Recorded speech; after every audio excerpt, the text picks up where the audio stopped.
usual. So they read a replica DC that podcast.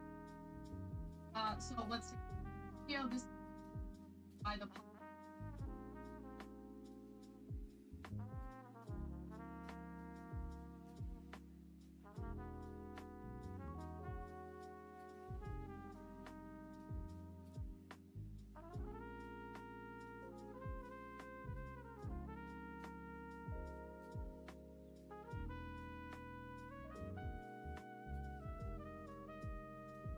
Mic check.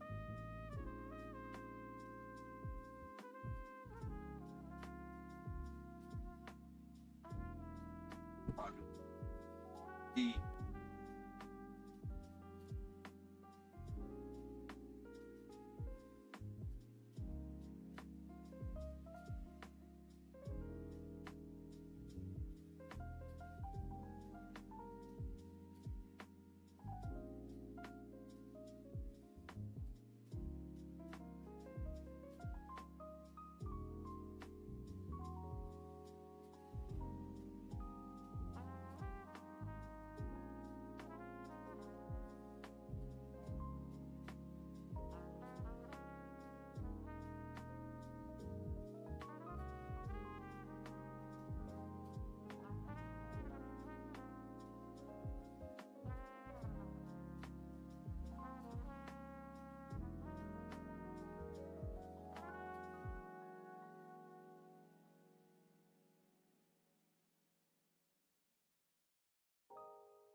Oh, my god damn it.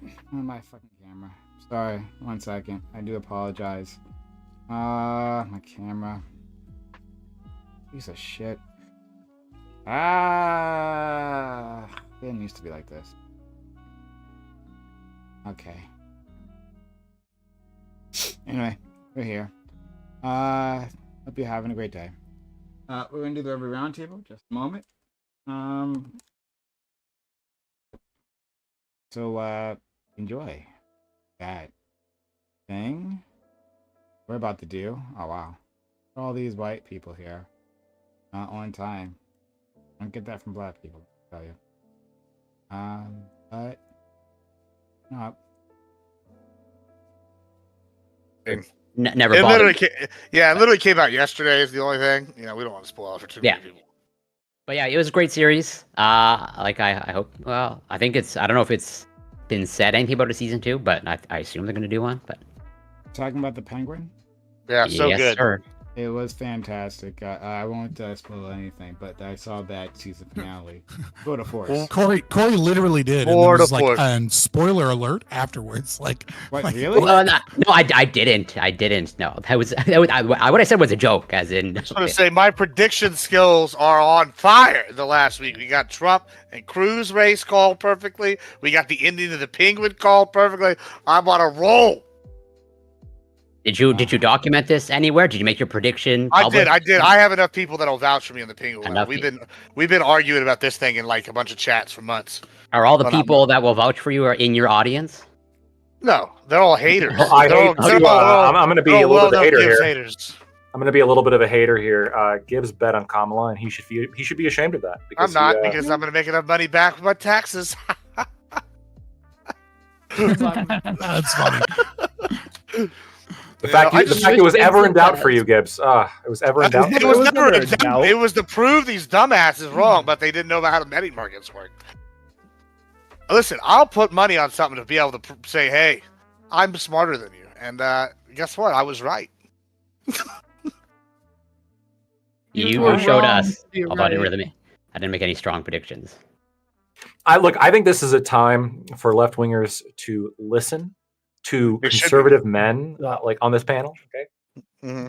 Oh wait, just like in 2020, like that was the same call. It's time that conservative men listen to like liberal men. Like that was a point of self-reflection, or you just double down again in this year. That's because it was rigged. I didn't vote Trump 2020. Okay. I'm just saying, like I this time it was important, and I did it. I made it happen. Well, last time I was made it happen. definitive, and there was some questions about whether or not it was even legitimate. I think there's even more questions now. Right. There's more questions now that he wanted. Yeah, have you seen? Which mods? This is not me. Just to be Yeah, clear. have you not seen the new stuff they're saying? Wow, mighty suspicious. All these I'm voters sure that I haven't seen. didn't any of appear. this Oh, you've been nonsense. missing out. Is it the same place where you got that Walls information? I'm one of them who didn't No. appear. What do you mean? I can vouch Yeah, it for was them. from Don't the worry black about it. Listen, insurrectionist. hey, don't worry about it. Like, hey, sometimes the sources be good, sometimes they aren't. You just gotta take them and run Yeah. with them. Yo, No matter what. evaluate- Right? Yeah. hold on, Don't the bet Dems? them. Just I run didn't them. say Everything the you walls say. thing was. I said there might be some teeth here. I Oh never said yeah, there was might be. definitive. Oh no, hold on. You made this big thing. Like, I'm how could you not have heard this? I'm sure you said the same thing when those Epstein tapes and Trump came out. You said, "Oh, there might be some teeth here, right?" I'm sure you I said. a lot did. of- I'm Anything is excited. Yeah, And then the I'm sure. truth came out that he Gives the banned world. Epstein. Then he banned Epstein from all his places. So that was a pretty good. And that was all settled now. But there Yeah, was it's all settled. good. I'm sure at some point it's on record. There's some teeth there. You know, I have a life hack for you, actions- Gibbs, by the way. Actions speak louder than words. And Trump's actions indicated that he was never an Epstein supporter after he found out about the degeneracy that Epstein was His actions. What were his actions? banning the guy from all his places. Yeah. So Trump. After he discovered- He just publicly said that he banned them. How do you know that he actually banned them? You No, were there. no, Because don't- they no, got a he big banned crowd. him. They escorted him Yeah, out. he was One there. time. So at a certain point, presumably, this is the part we don't know for a fact, but presumably Epstein was getting fresh with a younger girl, and that is why Trump banned him from Mar-a-Lago and other buildings, etc. Stopped being like cushy with him, if you will. And then when the FBI was investigating early in the stages of going after Epstein, Trump was the only one that came forward without a subpoena. and gave them as much information as he could to try and put Epstein behind bars. This was before he was president. Now, one could argue, I think it's a bit of a fucking stretch, but one could argue that behind the scenes, Trump actually was working out a secret deal with the FBI that no one in the FBI that leaks something like every fucking week, if it hurts Trump, ever leaked that he actually had a deal in the background. But I mean, it is a possibility, though you're probably more likely to get struck by lightning twice. But it is still there that's what he was doing, that he was like, working out a plea deal and giving them information to keep himself safe. But I mean, like any reasonable person that looks at it knows that Trump had a falling out with Epstein, that he hated him, that he thought he was a degenerate, and that he actively did what he could to keep him away from young girls and protect young girls from Epstein. It's yeah. I mean, like if you just believe that, you haven't looked into the data at all, or the articles at all, or you're just proof is in the pudding, Corey. Proof is in the pudding. I believe that he hated him. And he actually, talked to the FBI and all that. Clear that. But did he have a problem with him being a degenerate? Evidence says otherwise to that part. What evidence? Oh yeah, anybody can be a hypocrite. Yeah, Epstein's my good friend, and him and I love young women. But him, he likes them a lot younger or something like that, right? That was the general line. And Trump is a billionaire. That's not evidence of anything. And the fact that he knew him for he was good friends with him for decades beforehand. This guy flew around, he palled around with him, he knew his friends. Right?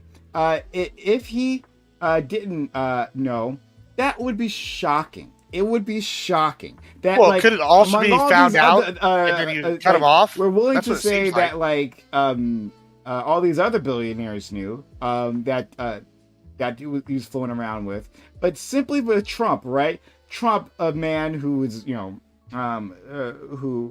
has been reported to have sexually assaulted, accused of being of sexually assaulting dozens of women, a person who has been held liable for sexual assault, who has taken every opportunity to, well, I guess I won't go any farther than that because let me respond. I'll try and keep it quick. So first and foremost, billionaires palling around with other billionaires at parties where rich people go is not fucking uncommon or out of the ordinary.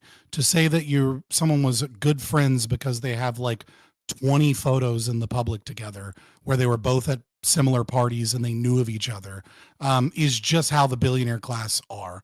I absolutely agree that Trump is a degenerate, right? He's cheated on every one of his multiple wives. But that isn't the same thing. And him saying a comment like, oh, he likes them young, I like them young too, is not him saying I like to fuck kids. Right? Yeah, that's him saying I'm a billionaire that likes 20-year-old hot chicks. Right? Even though I'm in my 40s. Hold on. I didn't. Right? No. I'm responding to the points that you made. One second. I just want You're not letting me finish the response. If you don't let me finish, sure, whatever. Then it's a gish gallop. Hold on. Calm down. I just wanted to say one thing. I didn't say that Trump engaged in it, right? That's something very clear. I never said that. I said that he knew. That's it. Yeah, go ahead. Right. The next one you said is he's been accused of raping dozens of women.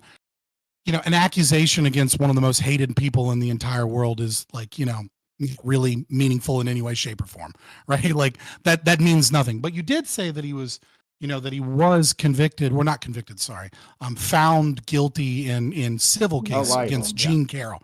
Right.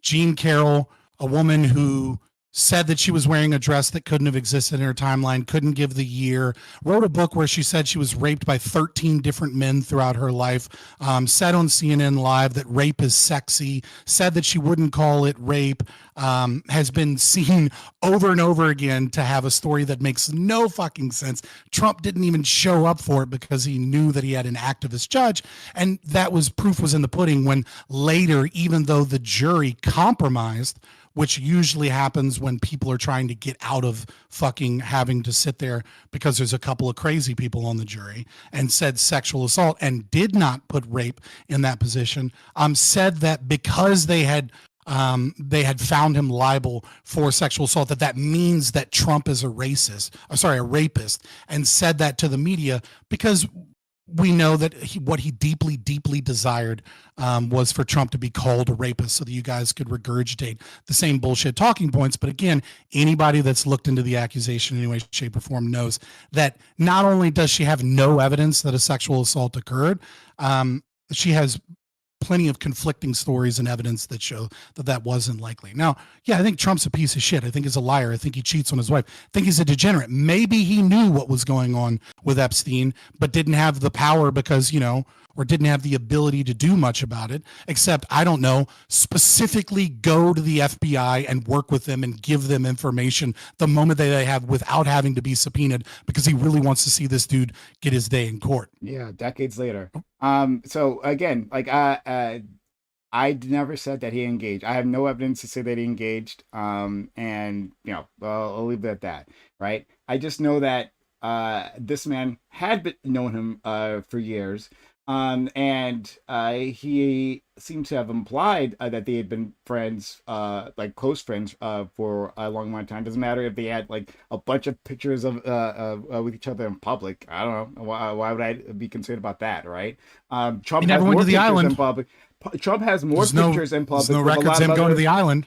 Trump has. I didn't say unlike that, Bill Clinton, who was there 26 times. I never said anything about going to the island, right? So no need to worry about that. Any which way, he has more pictures with all these other politicians. Trump has more pictures of all these other politicians. Does that mean that Trump is closer with those individuals? Right? Like, I'm not judging the level of their intimacy by that, right? But it seems like from the statements that they were close. That's what I'm judging on, because that's all I got. But do you think Bill Clinton fucked those kids? Probably, yeah. Like, I don't know, but I'm just curious. Probably. No, I don't. Hold on. I'm just curious because there's way more evidence against Bill Clinton than there is against Trump. And I don't give a fuck about any Bill Clinton, piece of shit. Bill Gates, piece of shit. There's a whole bunch of others. But Prince Andrew. I remember. That's another big one that I think people talk about all the time. Prince Andrew. Prince Andrew. I'm saying people usually bring up Prince Andrew as another of the big names. Yeah, I mean, it was like dozens of people. 100%. Yeah, all pieces of shit, right? Again. The only one, and I trust me, if I found the evidence that Trump had taken part in it, I would never shut up about it. But I have no evidence that he ever did. I'm saying that he knew. He had a lot, what's his face? Epstein was taking these young girls around with them all the time. He never saw any of that. He never saw anything, right? He never heard anything piling around this dude. I don't believe that. I can believe that he hated him afterwards. Sure, whatever. He could have fallen out for all kinds of reasons. Or maybe he had a change of heart, right? Maybe he's like, hey, so this guy. Think about this for a second, real quick. Or maybe it got too hot, second, right? Like, I think you're connecting. I think you're connecting things that aren't necessarily there, okay. Right? So there are two. You're saying because we're looking at a long period of time, and there's absolutely in this long period of time. Tons of times that Donald Trump has said positive things about Epstein because he hobnobs with all the other billionaires, right? And then there's plenty of pictures and evidence that show that they were at the same parties and that they hung out from time to time, right? So that they were at least more than just like, a passerby on the street. Like he clearly knew him, he spoke about him, he said positive things about him, they hung out. And then there are also throughout this very long period of time, tons of evidence that Epstein and his whole, we'll say, posse, right? Often brought girls that were 15, 16 around with them.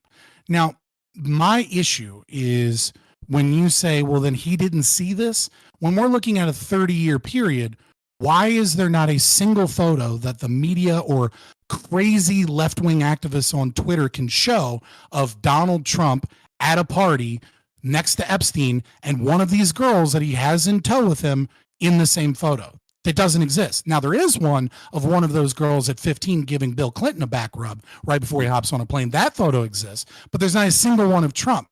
And I'm telling you, if there was a photo of just a young girl that we could prove was underage, Epstein and Trump in the same fucking room, you would see that photo every fucking day on Twitter, right? Like, and you know you would. So that photo doesn't exist. And what I would argue is most likely the case is that yes, he did ship around a lot of young girls and he did hang out at a lot of billionaire parties, but I don't think those were necessarily always happening at the same time. I don't think Trump was probably in the same spaces where Epstein had a couple of young girls in tow.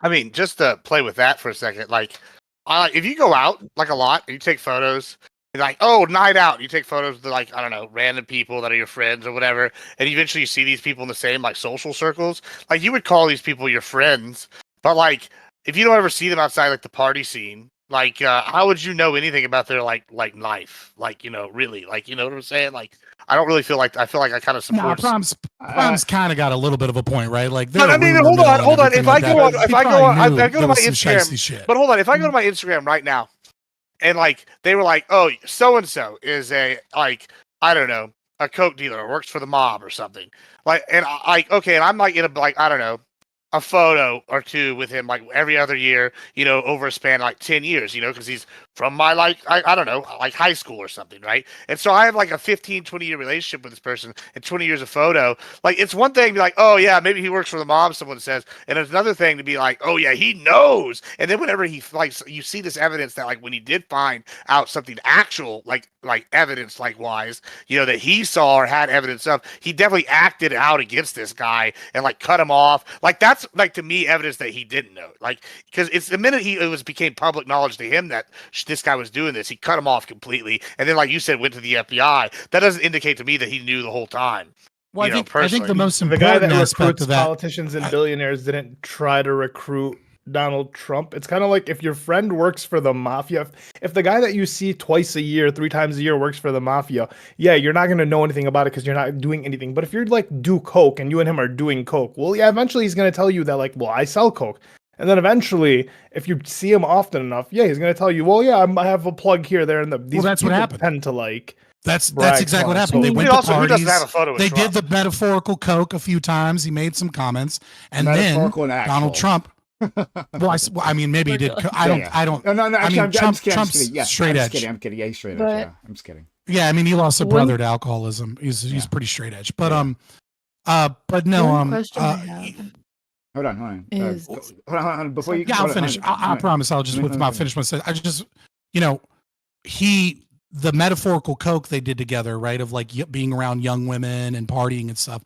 The moment that he started hitting on an underage girl and harassing her, Trump got rid of him. And it's important to state that this occurred. I don't remember the exact year. I'd have to go look it up. But this occurred before there was any big call against Epstein, right? This isn't like, the writing's on the wall. This is like when Epstein still has a massive client list and is connected with all the powerful people, and it's financially disincentivized to go against somebody like Epstein. He did it anyways. Go ahead, Katya. Okay, so my question was just, is it, I mean, here's the thing. This isn't a case that I know every detail about it. But is it a possibility that around the time that he turned on Epstein, like he had whisperings or kind of been aware of like the type of things that have been going on for a while, but it seemed like other people would find out? Because it seems like Trump is the type of dude who wants to be the first person to break the news, because if somebody else does it, then he's implicated. I mean, but I'm not an expert on this. This is not my topic. I brought that up earlier when I said, like, you know, there is a small percentage chance that like he was working with the FBI because he knew a lot more what was going on, etc. My issue with that is you would have to believe that throughout all of 2016 to 2024, the same intelligence agencies that leaked 51 people saying the Hunter Biden laptop is Russian misinformation, the same people that constantly are in communication with the media and leaking things that they're not supposed to leak, so that it will hurt Donald Trump, would never have been able to find out that information from the investigation and been able to leak that. Like, nobody has. It's possible. Right. That's what I mean, is that like if there was something on Trump, you can almost guarantee some whistleblower would have fucking came out with that. There are way too many people that hate Trump and the FBI. 100%. That like that. Especially with I mean, it is possible, but it's just highly unlikely.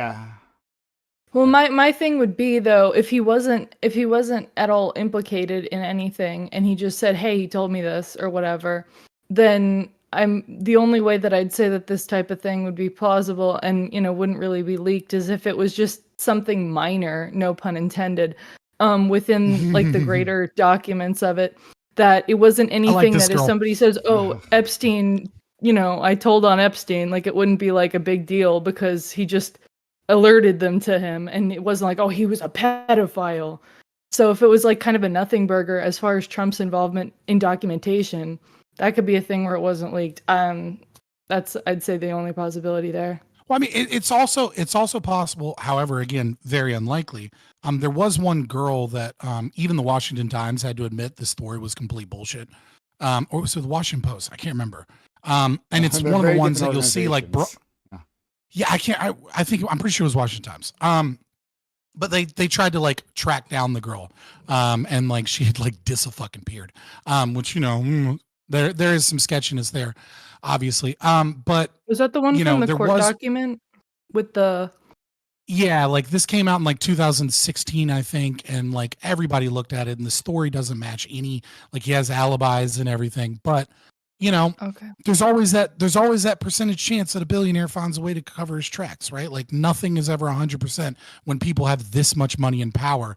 I just, again, like it doesn't line up with anything that's possible when you recognize, just how leaky the FBI is and shit and how much they hate him.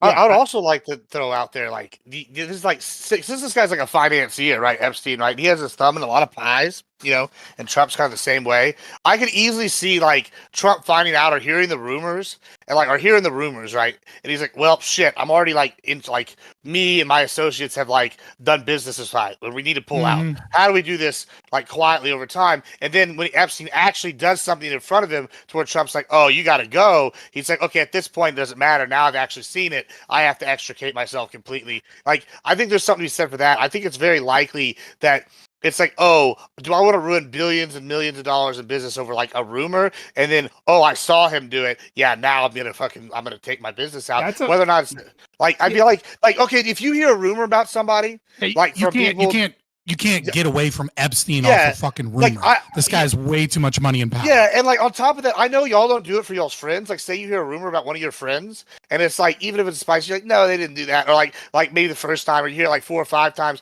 you're gonna be like, oh, that's shitty. I haven't seen them do that. They've never acted this way around me, etc. Then when you finally do see them, you're like, oh, I need to evaluate my friendship. So it's definitely like that, I think, with billionaires who probably have business interests and associates that have like business. It's like all these webs, right? Like, like where they're connected. I don't think it's just that easy to be like, oh, I got to pull out. I hear you. No, I hear you. I think that's a possibility as well. I'll say that.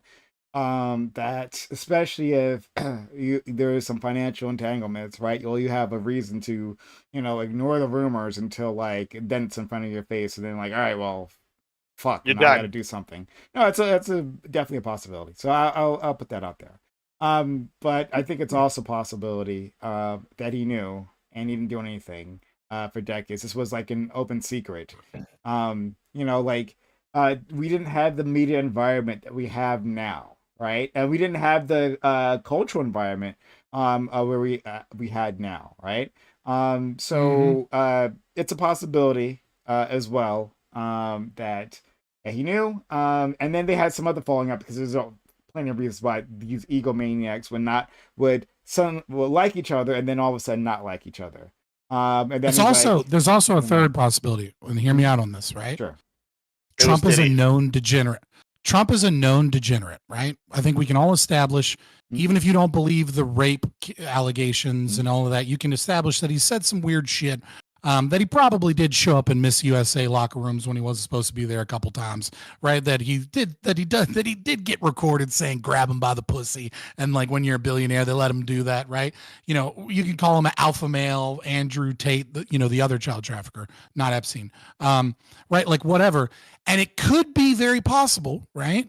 That given the culture and given what was going on, and given the fact that he is a degenerate sick fuck, that like Trump doesn't really have a problem with you bringing around 16-year-old girls. Mm. But then he found out about Epstein's Island. And then he found out that it was like little kids. And then he was like, whoa, there's a big fucking difference than a girl that's like lying about her age by a year or two, but is a woman that's like at the parties with us. She wants to be here. I'm cool with that.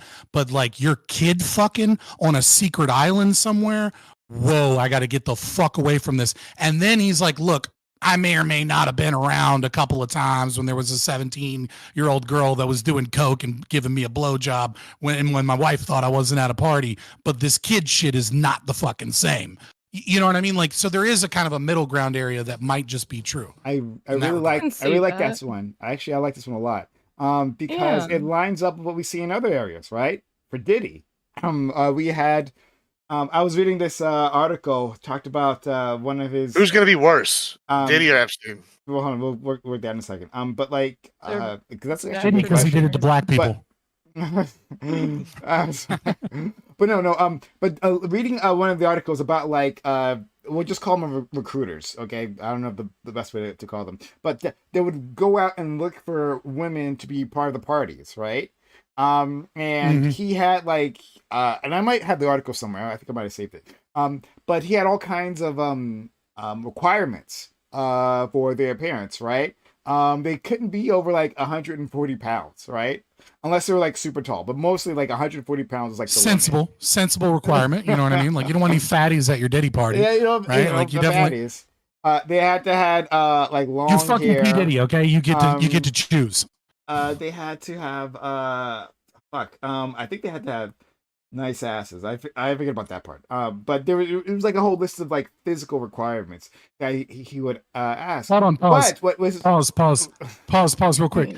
The idea that they have to have quote nice asses means that at one point in time, because anybody that's seen Making the Band knows that Diddy had these people who was like, come here. All right, I got a slideshow of what is and isn't a nice ass. All right, I'm not going through this again. All right, see this ass? This is a nice ass. See this ass? That is not a nice ass. That also means one time he failed. Somebody brought somebody in there that was a real terrible ass. Let me finish the story, please. Right. So anyway, somebody fucked up. Oh God, let me finish the story.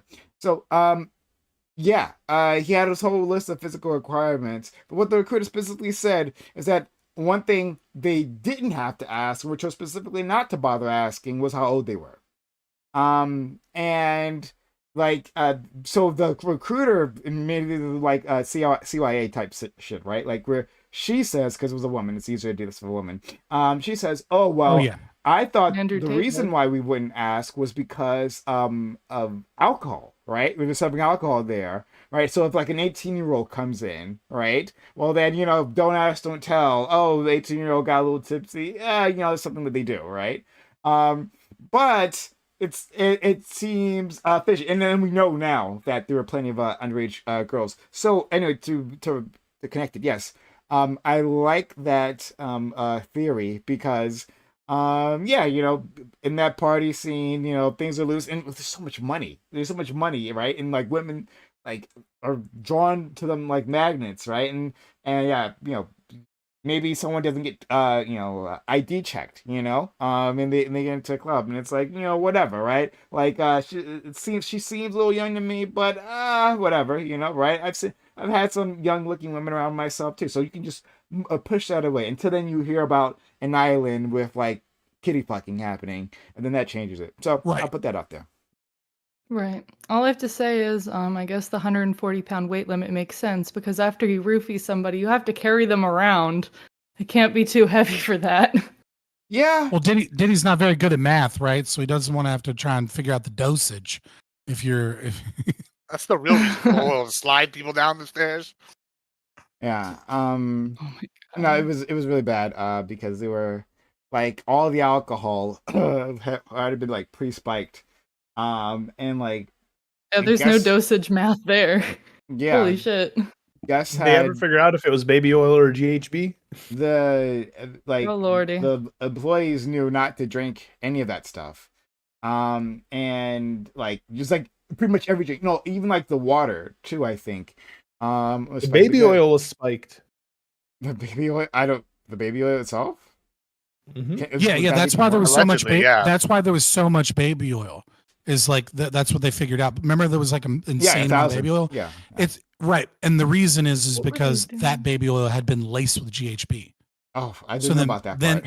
Right, so then you could get people to take the date rape drug just by like having rubbing the baby oil on. They had like 3 different vectors to get this into the body of a woman.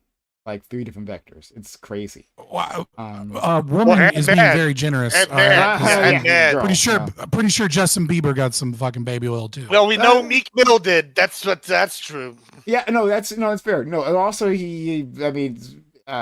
it's men are victims too, Prime. You fucking sexist piece of shit. Yeah, indeed. But no. Were they just like rubbing people down with the baby oil? I didn't read all these documents. Yeah, you don't. Okay, because when it was first said, I was like scared that people were like drinking it, and I was gonna be like, "Oh my god, is this like a shit yourself party?" Hulu in 2020 right now has like a 1-hour special each week now dedicated to the Diddy stuff. So if you check it out, there you go. Really? Pro, yeah. 50 Cent making a documentary called Diddy Do It is the most amazing thing. Yeah, I'm pretty excited about that. 50 Cent is my fucking hero, man. Yeah, 50 Cent's been an incredible person.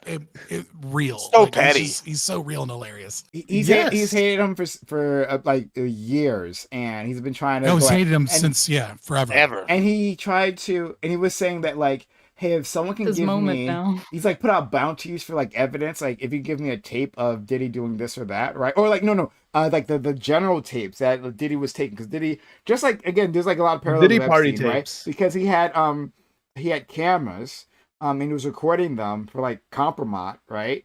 Recording the guests so we could use that to control them.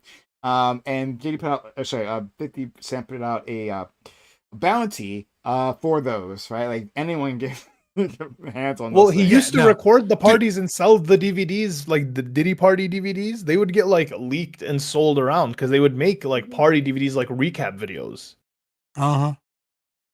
Is that the reason? So for the record, the best thing Diddy is ever, I'm sorry, not Diddy, fuck. The best thing 50 Cent has ever said, I love this more than anything. Sometimes I watch this video again just to make myself happy.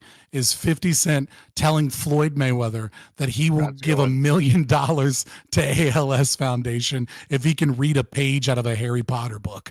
And then the cat, the Cat in the Hat one after. He said, "We know you can't read all them words in the Harry Potter book." But did 50 Cent did 50 Cent hate Diddy because he had knowledge that this was occurring but couldn't prove it? No. He hated Diddy because I think like Diddy slept with his ex-wife, or I don't know the history of. He's just a petty guy. Yeah, he hates him for a bunch of reasons. Yeah, he doesn't like it for a lot of reasons. That's for sure. Yeah, I mean, he's vindicated. It's like, and then it's like Jean Rule's number 2. Probably didn't help, Yeah, I don't think he's a hero in this story, right? He's just he just happens to hate the correct person, and now he can leverage all those years of hatred. But I don't think he's like. You hate enough people, you'll eventually be right. Yeah, right. Like eventually, his hater radar is on point. Yeah. So I mean, he was right about Ja Rule. That's 2 for 2. I'm just saying. What did Ja Rule do? So Ja Rule's the guy he went on with Firefraud and all that shit and stole that's money for with the fake festival. Yeah, I don't know. I don't know what he hated Mayweather for, but I mean, he was probably right there too. Yeah, Mayweather's a dickhead. He's like a known dickhead. So I'm sure there's something. Mayweather was just talking shit. Him and Mayweather were friends. Yeah, they had some kind of falling out. Yeah. There's pictures. I do remember seeing pictures of them together. Like showing off like their money. Like they had like a similar. There you go again with the fucking pictures. Sorry. There you go. Maybe they messed up documenting everything. No, they were friends. They were friends. Yeah. So were him and Ja Rule are friends too, and they phone. Beef happens. Yeah, I mean, it's a good reason to be angry. Ja Rule has friends. Surprising. Wow. Yeah, still.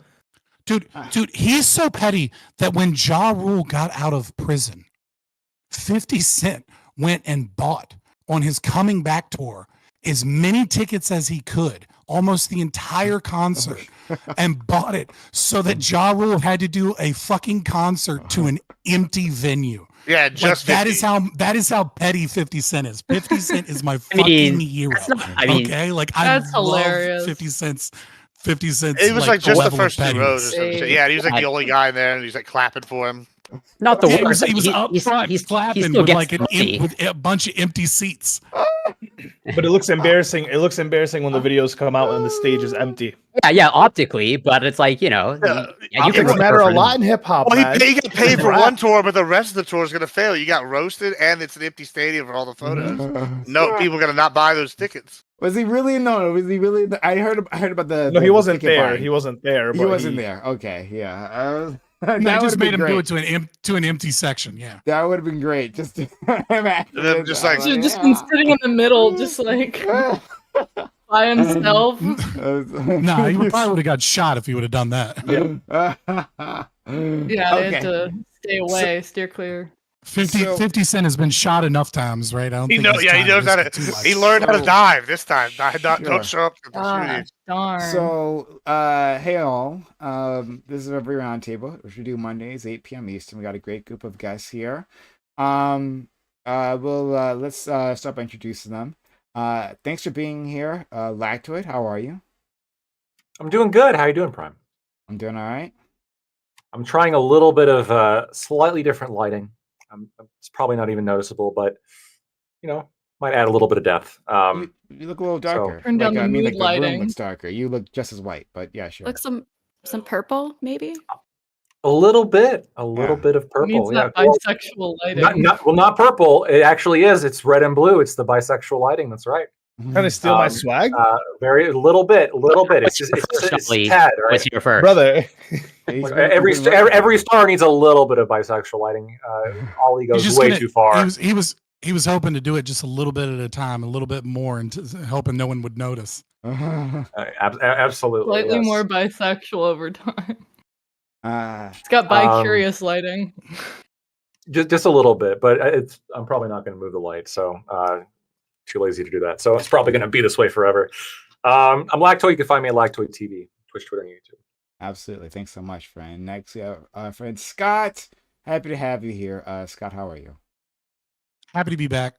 I'm doing all right. Having fun, getting busy.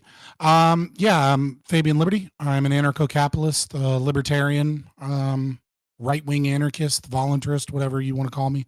I don't care so long as it's correct. You can find me Fabian Liberty on Twitter, on YouTube. You can find me on Twitch too, but I don't stream to Twitch because it's just too dangerous to do so right now with my political opinions. It's just a good way to get censored. Thursday. So I'm doing streaming like Wednesdays and Thursdays, obviously coming here, when I get the chance. Thursday, I think I'm going to start a new series that I'm really excited to start, which is like presentations on heroes of capitalism.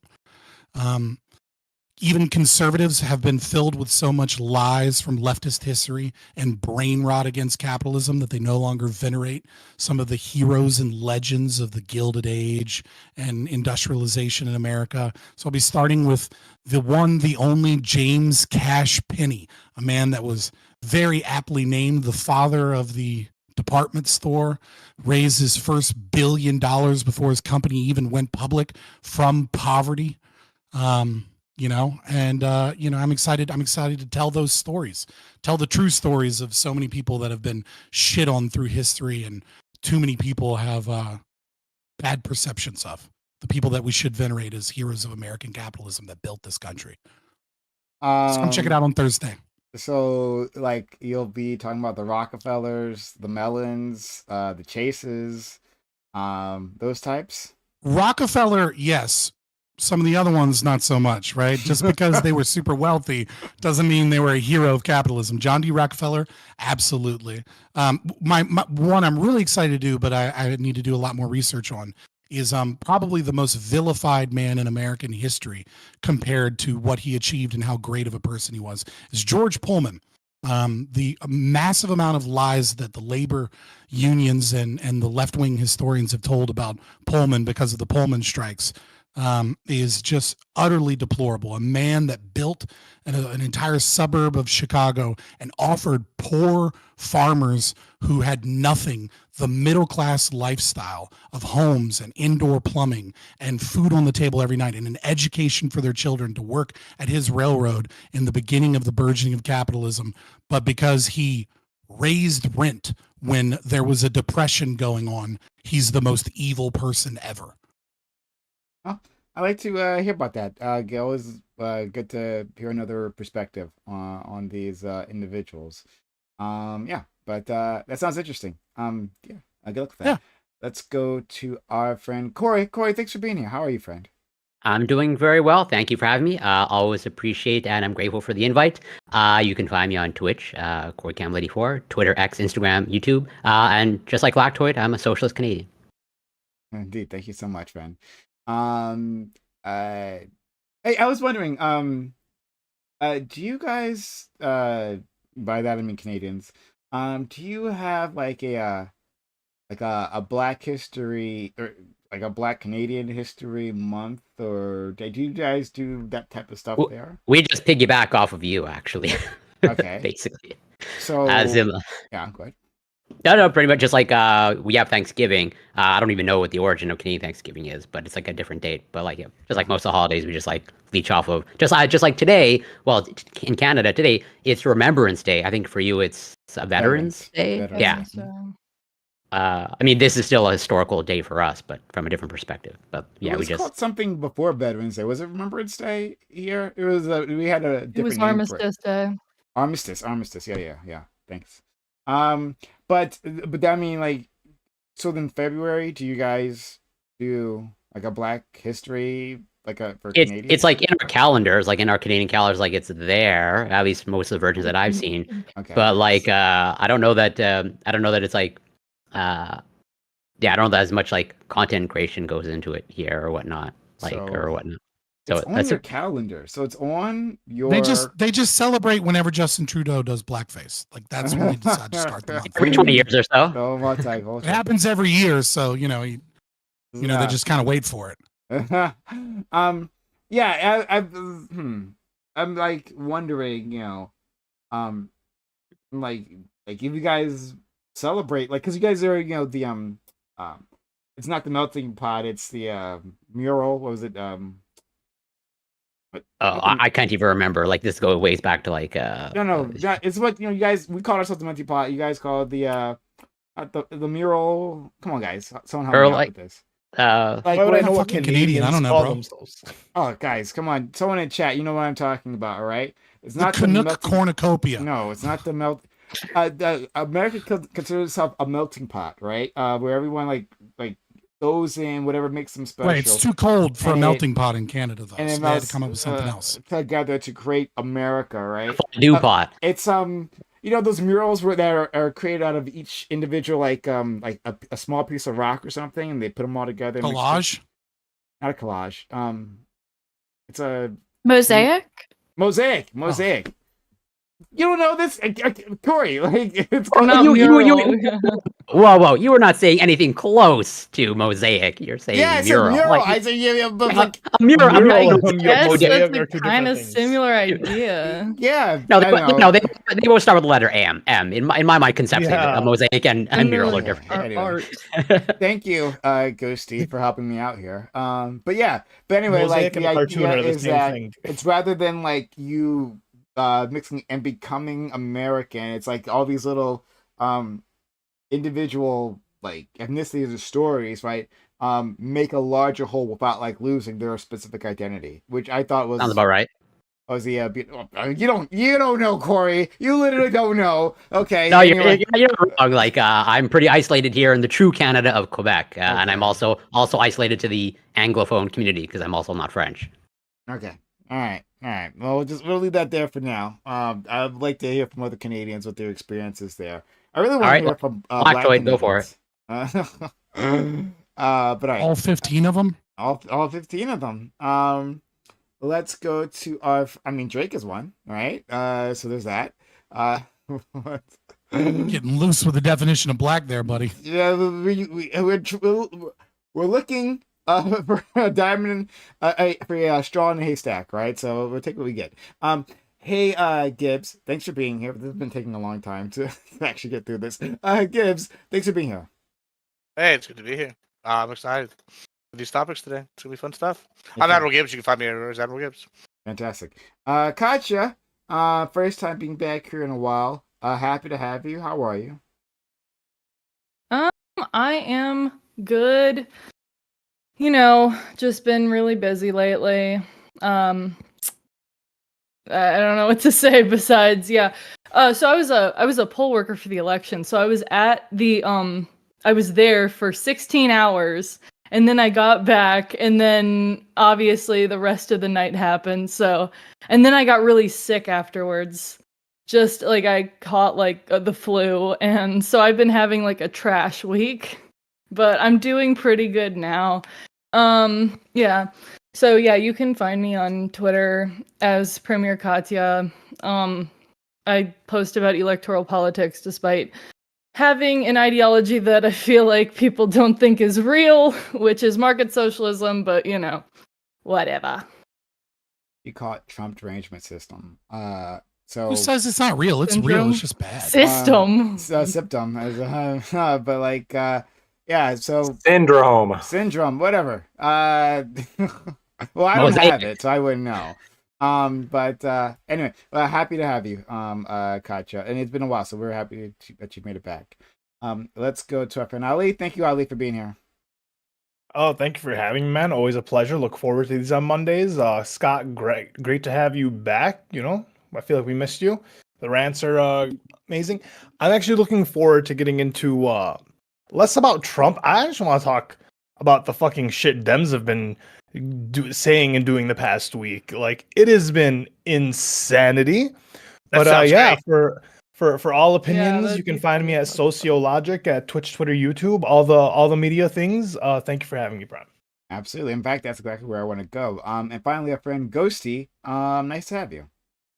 Hi, thanks. I'm Ghosty. It's spelled with a 6. And again, sorry for being a little late, but I do have a good excuse. My the other night, like 2 nights ago, a bunch of water started pouring through like the ceiling, and it literally your indoor waterfall leaked. yes, from my like massive pool upstairs. I didn't know that you were a poll watcher as well. Wait, what? Ignore him. Just keep. Sorry, I went over my head. But yeah, and it like just missed my camera and computer by inches, so I had to like unset everything up, and I forgot, so I had to reset that up. But other than that, I'm doing good.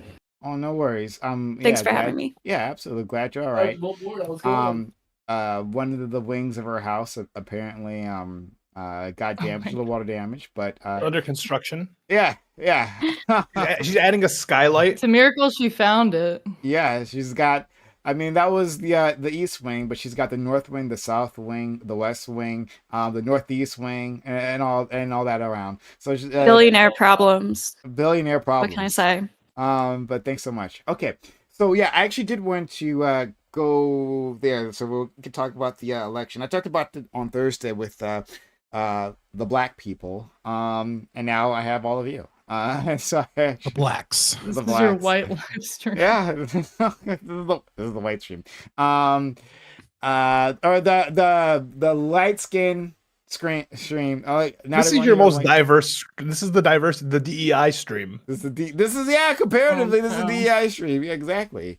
But yeah, I really wanted to get you guys' opinion on well, if you have something on the election you want to say, right, on the election itself, then now's the time to say it. But I really did also want to go to where Ali was pointing to, and like the reactions from the left and the right afterwards, right? And how do you feel about it?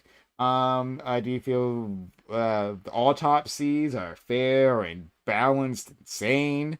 Do you feel like either side is learning the correct lessons from this, right? Both the losers and the winners? Are they learning the correct lessons of this election? Or, what? Well, so anyone can jump in. No, the answer is the Democrats are not learning the correct lessons whatsoever.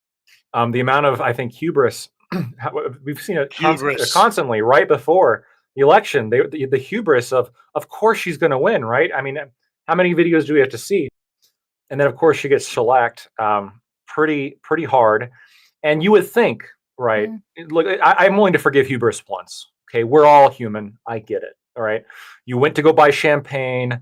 You demeaned some guy there who's working, for some working class job. You flout your political science degree, your political analyst bullshit, and you turn out to be wrong. I get it. Okay, it happens.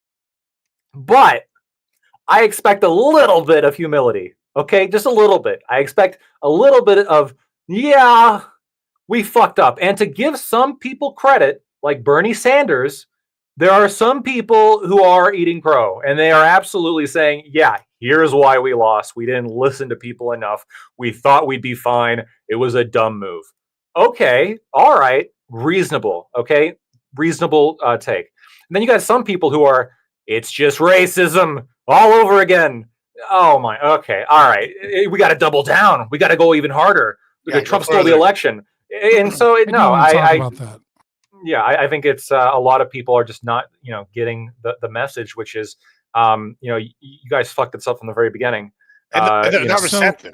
At least since the Her report, you guys have fucked this up at least since the Her report, and they're just not going to learn the lessons necessary. They're going to let the DNC rule their party with an iron fist, and it's going to fuck them up, probably again. They turn to everything they've said about Republicans, the racism, the sexism, they just turned around and right away they started. They were like, everyone was like, oh, we're drinking Starbucks again in the McDonald's. I get it if you're against the boycott, doesn't matter. But I'm just saying you were riding with the boycott until Kamala lost. And then I saw this one dude who was a Democrat Latino who posted the phone number for ICE and said, hey, you should call ICE on your Republican voting, like friends, family members. I was like, yo, what the fuck is going on? Yeah, I saw that too. So no humility, no humbleness. Gibbs zero. Gibbs, yeah. I was gonna say, on top of that, there's like an absolute rejection of what seems like reality from a lot of them, right? Like you're like, okay, you'll go in here, and they're like, oh, we don't want to give anybody their flowers, right? Like I get not wanting to be told you're wrong, and I know it's hard to tell someone else they were right, but it's like an outright rejection that someone might have been right. Like today. Today's a great example. I was talking about this maybe before I came in. I got kicked out of a Discord, and this is probably the first time I've been kicked out of Discord in 6-7 months. I mean, honestly, I don't get kicked out often. And it was because the guy called me dumb. And he's like, well, all these other millions of people are dumb, whatever. And I'm like, all right, so let's just say hypothetically I am dumb. How did I guess that what all these other people are saying? And we basically are just saying, you're not listening to us. You're not caring about our issues. And your response is that we're dumb. And then we all voted the same way. That's why you lost. And he's like, well, if you feel that way, then you're not. I was like, well, who's dumber? The guy who's dumb or the guy who didn't listen to all the dumb people and went out and vote? It's you. You're the dumbass. And so it's just this outright rejection that there's any possibility that their stats could be wrong, or they were looking at the wrong data, or they weren't listening to people. I've heard people go, well, even though we lost, the stats still say, the data still says I'm correct. And it's just no, it doesn't. You're wrong. Just accept that you were wrong, and let's analyze what y'all did right. This doubling down on going further left, that's not right answer. This doubling down on we don't want to appeal to moderates, that's not the right answer. This elitism, that's especially not the right answer. And I just think you tell them this, and it's just outright rejection and not willingness. There are a few exceptions, but for the most part, no, it's across the board. Yeah. So I don't know who's trying to speak. Who's trying? No, to speak, yeah, I forgot you were going next, and then I'll go after you. I'm sorry. Yeah, so this might be a little meta, but I think it's the correct way to view this, kind of zooming out. And that is that the left is less grounded in reality. I know this okay, that's such a provocative thing, but it's just true, right? The leftist philosophy holds the concept as one of its axioms that contradictions can exist in reality. If you don't believe me, then you haven't read enough leftist philosophy. It's just true. I mean, that is kind of the whole process of historical materialism or dialectical materialism, however you want to say it. But that doesn't mean that the right is somehow magically, grounded in reality because the left isn't, right? I mean, the right has plenty of its own issues in not being able to see, but there is this kind of factor where you have, the midwits is kind of the coalition of the left, right? You have the slightly higher than IQ, college-educated individuals tend to be your Democrat voters, and your slightly lower IQ tend to be your conservative base. And there is this, to what so many people are saying, there's so much hubris in this, and elitism in this because you're 6 IQ points higher than the Trump voter. And yet there is something to be said about wisdom and about being engaged in reality, right? There's something to be said about, working people that the Democrats have completely abandoned, right? The working class has been abandoned and left to the populist right. At least, maybe not by like Bernie Sanders, but by most of the left. It has been, a game of identity of, you should vote for me because we need a woman. You should vote for me because you're a woman. You should vote for me because, you're black. You should vote for me for these reasons, as opposed of like, these are the struggles of the working class. And so when the right is engaged with what are the price of eggs, right? And the left is engaged with, in my worldview, it's totally true that Trump is going to make pregnancies, mandatory, and like all miscarriages will, result in women dying, and, insanity. And I think the problem with the left, especially in this situation, is that they start with these false axioms, and then they are self-referential.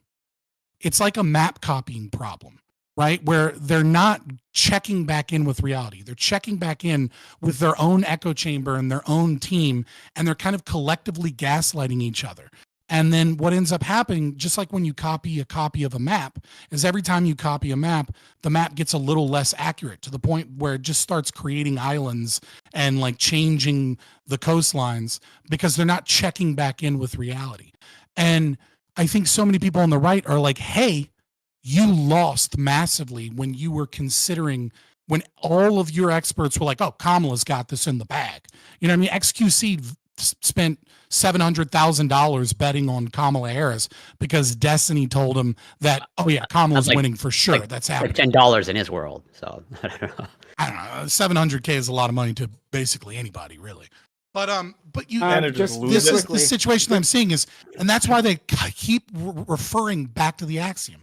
You're seeing the map copying problem occur in real time, where they go, oh well, it's just racism, it's just sexism, it's just it's like they can't fathom that the average conservative that isn't ideologically possessed with these axioms of like the culture war, that they're like, oh, well, it must be that they're transphobes. And it's like, yeah, dude, like 4% of the people that voted on exit polls said that like anything cultural had anything to do with it. It was the economy.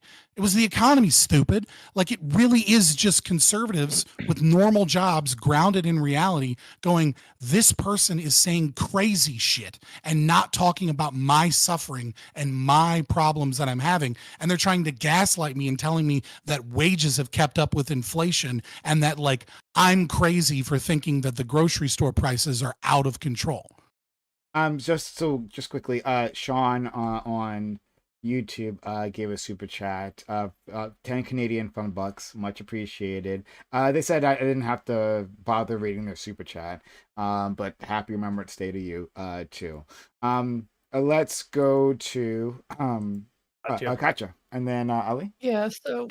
Oh, and then go. What I have to say about this is, yeah, I mean, I definitely feel like I do understand why we got into the position that we did, and I kind of feel vindicated because literally, well, in an annoyed way, I'm annoyed because literally the day afterwards, the best takes from people who are saying, oh, we should have done this, we should have done that, is shit I said we should have done years ago. Like dealing with the media as far as having better alternative media on the left. Like, why does the right have all these podcasts? They've got the Daily Wire. They've got, those types of companies. They got Turning Point USA. Where's our Turning Point USA? Missing in action. What's Hollywood? Wait, you guys have the media. MSNBC. Yeah, wait, Katja. Joe Rogan has been Democrat, liberal, pushing the whole time. Literally up until this moment, that was a big problem. We let him lapse. What the fuck happened? This is the problem that I've been seeing. Is like we keep blaming the voters for not voting for voting third party for not. No, it wasn't our fault. It was the candidate. The candidate was fucking bad. She didn't talk to anybody. She didn't do a single interview. She didn't go to a single city. She didn't do shit. She didn't talk to a single person and hit on a single issue that anyone cared about. That was the issue. And those podcast shit that she went on, she paid them. She paid the Call Me Daddy podcast. She paid them like 6 figures to go on. Yeah, That's and then she great. paid, So- for like then a she paid little Oprah to $1 build million. shitty little studio. Hey, well, Yeah, here's a crazy thing. We dodged a bullet economically because apparently they ran out of money. They can't even pay all their vendors. Now that's being a story. So hey, if she couldn't even run a campaign successfully, that happens to we campaigns know all what the the time. economy would have been. No, it happens Right, to campaign all the real time. I feel like convenient. we Real need to convenient. focus on the literally media does environment when as well. it does. Just saying, It wasn't- not a good sign. He didn't focus on any media. That's She didn't take any interviews. She turned down Rogan. No. I'm talking when about the people media understand environment that's been existing When- since 2015, 2016. Like I'm We've talking about had build it. up. Rogan was our biggest push, and then his endorsement was a big deal. Oh man, I got so much to say, but I'm gonna get to that later. Just quickly, I'm though, talking about for entire the, media companies, just not hold just on, one guy. So. Quickly with the. I want to actually campaigns. address Hold what on, she's saying. Oh my god, hold on. Hold on, I want to. Y'all Right got this to second. speak I want to way say something longer. too. Yeah, because we have a whole list of people here. Just quickly with campaigns. There's a reason why campaigns say when they end, right? We're suspending our campaign, not we're ending our campaign.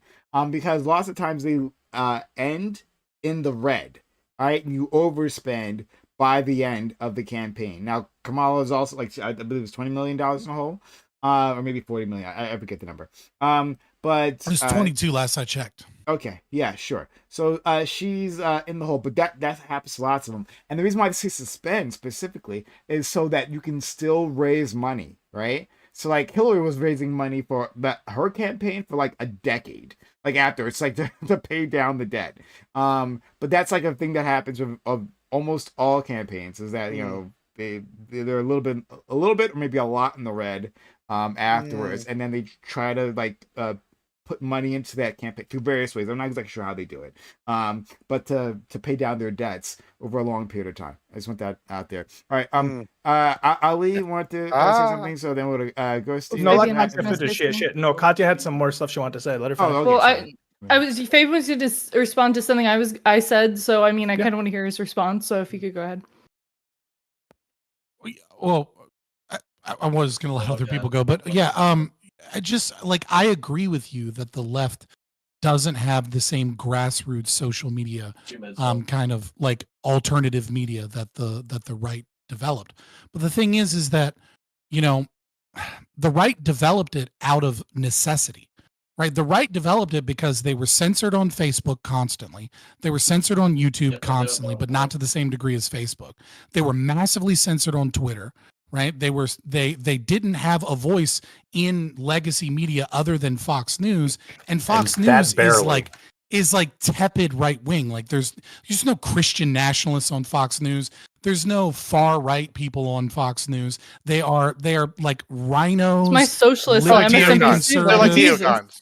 Yeah, they got Karl Rove on there. So I mean, like they had to start a grassroots organization, and the reason and what started that was Gamergate.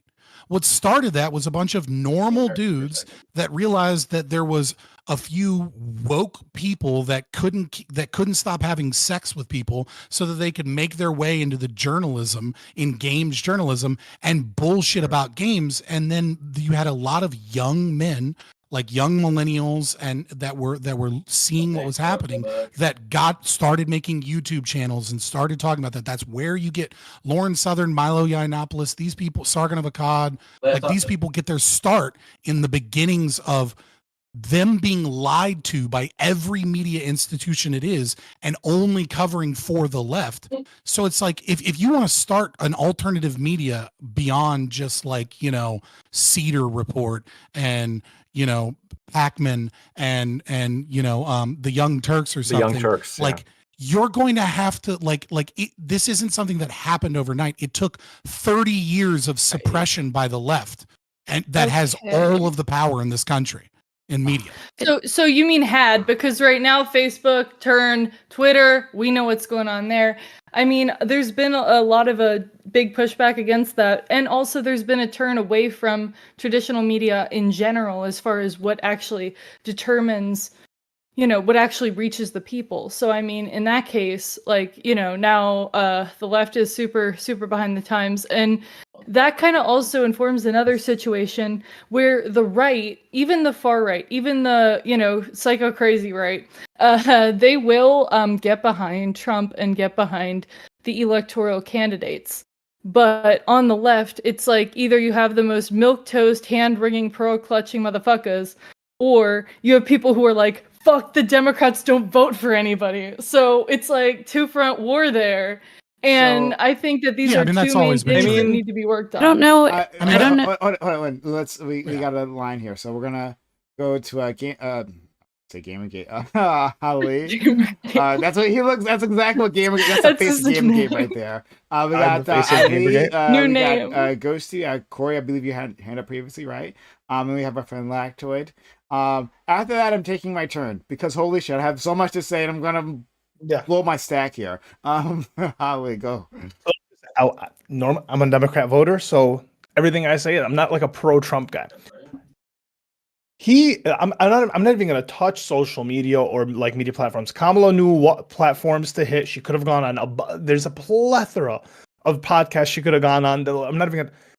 Dude, she didn't come to Dearborn or Detroit. Trump came to Detroit. Trump went to every city the whole time. He went to every city. He looked people straight in the eyes, whether it was lying, whether it was whatever the fuck you want to call it. But he looked at people and he said, yo, shit's fucked up. I'm going to fix it. And they were like, okay. Because he came and talked to them. Like, he came to Detroit, he came to Dearborn, came to the center of Dearborn and had everyone there yelling at him to his face. Kamala never showed up. As a matter of fact, the DNC plugged their ears from protesters. Like, these are actual reasons why the guy won. It's not the platforms, it's not the social media. The candidate was bad. She didn't do anything. She didn't speak to anyone. And that was the problem. Not social media. She spoke to a lot of people. She spoke to the wrong people, but she absolutely spoke to a lot of people. And none of them showed for her. So she didn't talk to anyone. So I don't know where none is. I mean, it was a lot closer an election than you thought. I mean, it wasn't, or than people think. It wasn't. It's obviously not good. Obviously, some things need to change. Obviously, big mistakes were made in this campaign. But like, I feel like she didn't talk to nobody. You know, it was this extreme blowout. Her base didn't turn out for her, so she didn't touch her base. If she didn't touch her base, and the base didn't show up. Single county by more than 3%. Yeah, like that's terrible. Where did she perform? Well, there's been a rightward shift in general. I mean, it seems not a single county. Not a single county. No, didn't in Colorado, or am I thinking of something else? I don't know. CNN was I saying digress. Like not a single county got over. Well, like they were. I believe. I could be wrong. No, she didn't overperform by a margin of 3% in a single county in the United States. Was CNN's claim? That's fucking terrible. That's fucking terrible. So I don't know if it's like these smaller. I mean, they're not really small, but these like this media culture war that we have on the internet right now is really that much of an impact. I feel like the majority of voters are probably older and not really like watching Tim Pool and like shit on YouTube and stuff. She also wasn't a great candidate. The Biden dropout didn't help. She wasn't good at like interviews and stuff. But I think the big issue that really like made an impact is the kind of left's demonization of the Republican voiced issues without providing solutions to those issues. So Republicans have been complaining about corruption, inflation, immigration, and like kind of radical wokeness.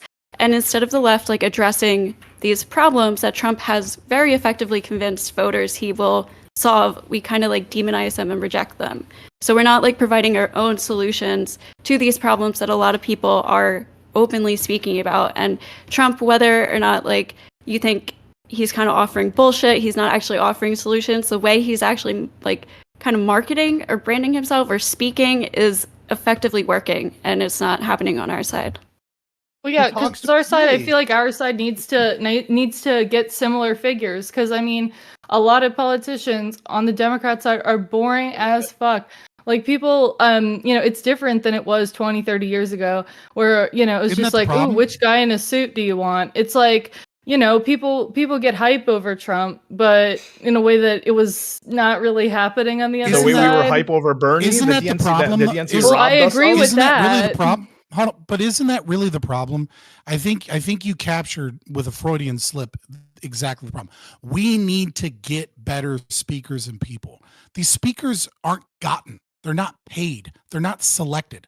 They're made by their lives, right? Joe Rogan has been a left-leaning, slightly libertarian, mostly he endorsed Democratic Bernie Sanders. socialist He endorsed Bernie Sanders. He's been left. But what happened is no one talks about the issues that so many people are facing, and he keeps trying to get left-wing guests, and he brings them on, and then he asks them simple fucking questions, and they break because they're not engaged in reality. He brings on someone's like, well, let's talk about trans issues. And then he's like, well, how does this make sense? And then they just go, back to their fucking programming, because it's exactly how I laid out before. It is a self-referential ideology that doesn't engage in reality and doesn't speak to people. You can't, Kamala Harris went to fucking, at the DNC, right? There was tons of people that were showing you at the DNC that Kamala Harris spent out of this $1 billion that she spent so much of. She was giving $10,000 to TikTokers and being like, give me these deliverables so that you don't have to tell people that I paid you or anything. Just make sure that there's a bunch of TikTok videos supporting me. Here's your talking points. You can't craft a fucking movement with talking points and money. It's made because people have problems and they want solutions to them, and they coalesce behind those problems. You can't manufacture that. Everything about Kamala was manufactured, and everyone saw it as fake. And it didn't matter even if she would have said that she was going to fix some problems, because they knew that she was just bullshitting them. And even though Trump was bullshitting them and still is bullshitting them, he spoke to actual issues, and he has actual like things that, whether you think they work or they don't, that they're actually grounded in the problems that people are facing. Let's go to. I think it's the manner and the vibes in which people are talking about things more than it is what they're actually speaking about. Because again, I keep hearing this again. God bless, but I keep hearing, oh, she didn't talk about nothing. Oh, she doesn't mention any problems any people have ever. This, that, and the other. I mean, I was listening to. I heard these things. Sorry. You're adding signifiers that none of us said. Nobody said she didn't talk about anything here. Nobody engage. She didn't talk about anything that people care about, or she didn't. You said that she didn't. Engaged. I mean, like, look at the border thing. Like, how many times did they ask her specific numbers in that interview, and like she wouldn't give it a specific answer? Or like, and this is multiple interviews. They'd be like, "What's going on the border? Can you give us specific numbers? How many?" And she'd be like, "Well, that's complicated." They're like, "Okay, just give us a number to start the conversation." She wouldn't even do it. It was like 2-3 interviews, and like, or you go another one. They'd ask her about her economic plan. She'd be like, "Well, I come from a middle class she was family." Middle class family. How many times did you hear repeated thing? Fake numbers are better than. She was really bad at answering questions and interviews, for sure. I mean, let's go to Corey, and then Lactoid, and then me, because I'm gonna blow my top. Corey. What's up, man? Oh, let's go to you right away. I want to see that. No, Ghosty, we can hear someone in the background, just so you know. Go ahead, Corey. Well, first, I think maybe Gibbs, you might have been a victim of misinformation or, misleading clipping. But although to be fair, like Kamala did outperform and only 58 out of like 4,000. No, I'm talking about your claim that she didn't outperform. I posted the article. The article's in there. 3%. By more than 3%. The article's. I posted the article. It's there. I could be mistaken. I didn't, but and also again, to be fair, at least from what I've seen, she did overperform by more than 3%, but only in like 58 out of like 4,000 counties. Okay, I put it in the chat. And get fucked, Gibbs. Yeah, exactly. So just do your due diligence. The source is in there. I'll double check it. It's the same clip. You posted one photo of the thing. I posted the full video. I don't want to hear that I got debunked. Oh, read that. Readers added context. Community notes are there for a reason. Okay, we can go through this another time. But either way, like at the end of the day, she lost, and arguably maybe a landslide, but I don't think it's as bad. Like at least from what I've seen from the most updated popular vote, it's just like a difference of like 3 million. I think there's a danger of like clearly mistakes happened, but there's also the mistake of like overcorrecting. Bro, a Democrat losing the popular vote is a big. I agree, since that hasn't happened in like whatever 20 years. Losing the popular vote by 3 million I said arguably a landslide. As far as conservatives, did I not say arguably a landslide? So I'm pretty sure I said that. Right? Can I? After you're done, yeah. Can I Hold on. No, I do want to move forward. Sorry. Go ahead. And so, there should be, let's say, soul searching on the Democratic Party. What the actual answer is, I guess we'll find out. But there's the potential of going too much in the wrong way. And there's also the argument of this is just how it's supposed to play out in terms of like I think not Lactoid, Scott was right, and probably Lactoid would share the same sentiment. Like the economy plays an important part, and like a victim of inflation that seems to be happening like all over the world in terms of like many incumbent leaders are just like not winning elections, and it's probably destined to happen here in Canada. And so it's like yeah, soul searching should happen, but also like don't overcorrect as well, and like just. Well, focusing on the economy, like I agree, they're not focusing on that, and there is absolutely a touch of elitism in the Democratic or among liberals. Absolutely, as someone with credentials and a college degree, like those people tend to look down on people without a college degree. That absolutely happens. Sorry, one thing. We all have college degrees here, right? I don't know. Corey, in what way could the Democrats overcorrect? For example, like going too much, like because there's the argument of like they should just like reject, whatever the wokeism and all that racism stuff, and like I think that's true, but I don't think they should like ignore it completely. Like we're just going to denounce every aspect of this, and like they shouldn't focus on like identity politics, but also they should ignore it either. There's a balance to be struck. Like at the end of the day, like did the Conservative Party do soul searching after 2020? Like no, and there's arguments to be made. Yeah, they did. There's arguments to be made. Obviously. Well, in retrospect, okay, I don't know if you were saying you would say you were asked absolutely. So you would encourage Kamala to run again in 2028. They ran the exact same. Exactly. Are you talking to me? No. I'm talking to the other people. Where there's the argument. Wait, let me get out. 2020, like it's my turn. Hey, and then I'm next. Don't ask questions you don't want answers to. You ask a rhetorical question thinking that you got to dump. So you recognize now you're mad that I'm answering. He's wrong. You're wrong on this. So you do understand what rhetorical means. I'm posing questions, but it's a mischaracterization. So I'm glad your comprehension of the English language is intact. Just calling you out for it. Yeah, go it's for a shitty it. Tactic. Okay, come on. Let me go. Okay. And so there's the argument to be made that yes, the DNC is like ideologically captured, okay, and maybe held hostage. But I think the same argument can hold true with the RNC, and it's held hostage or captive by Trump and MAGA Republicans. Like it's the same thing. Okay, let's go to Lactoid. Okay, I got a couple of points written down here, and I'm feeling good, so we'll see how good I can make them. I've heard. I'm not going to call you out, Corey, for this because I think you're a genuine guy. But one of the things I've noticed is that people have said this multiple times, whereas it's inflation. There's a trend of leaders losing around the world because of inflation. Okay, it's an understandable point. But all these people, maybe not you. I don't know. I don't recall exactly what you said about your prediction.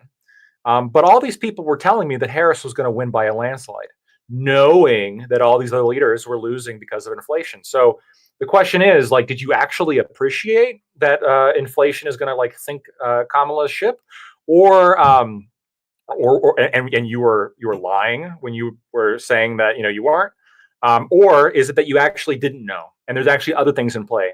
And I think you can't have your cake and eat it too. There needs to be an answer to that question, right? If inflation is the answer, I don't want to hear any of these people who predicted Kamala to win make this argument because we had this inflation prior to the election.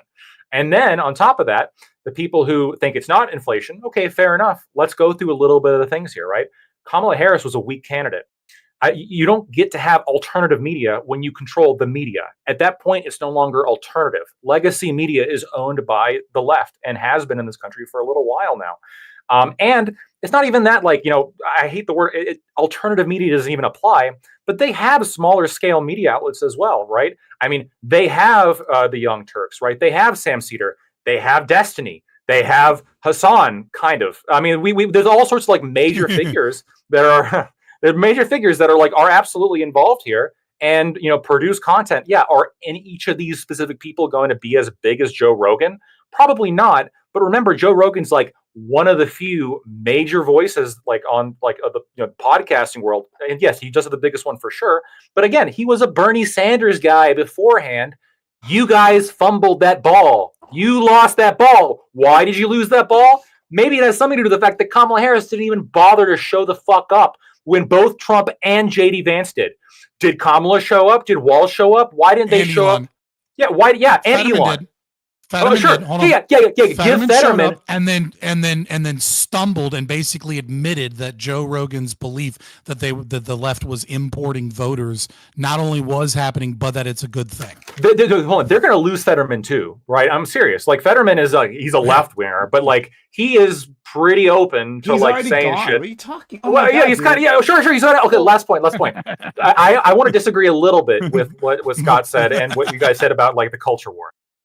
I do think the culture war matters to some extent. I think that you guys do like the left sort of dominates the perspective and has since 2014. I've got a lot of data to show this, just in terms of what legacy media tends to focus on, like racism, sexism, etc. Tends to be like over focused on for sure, especially compared to before 2014.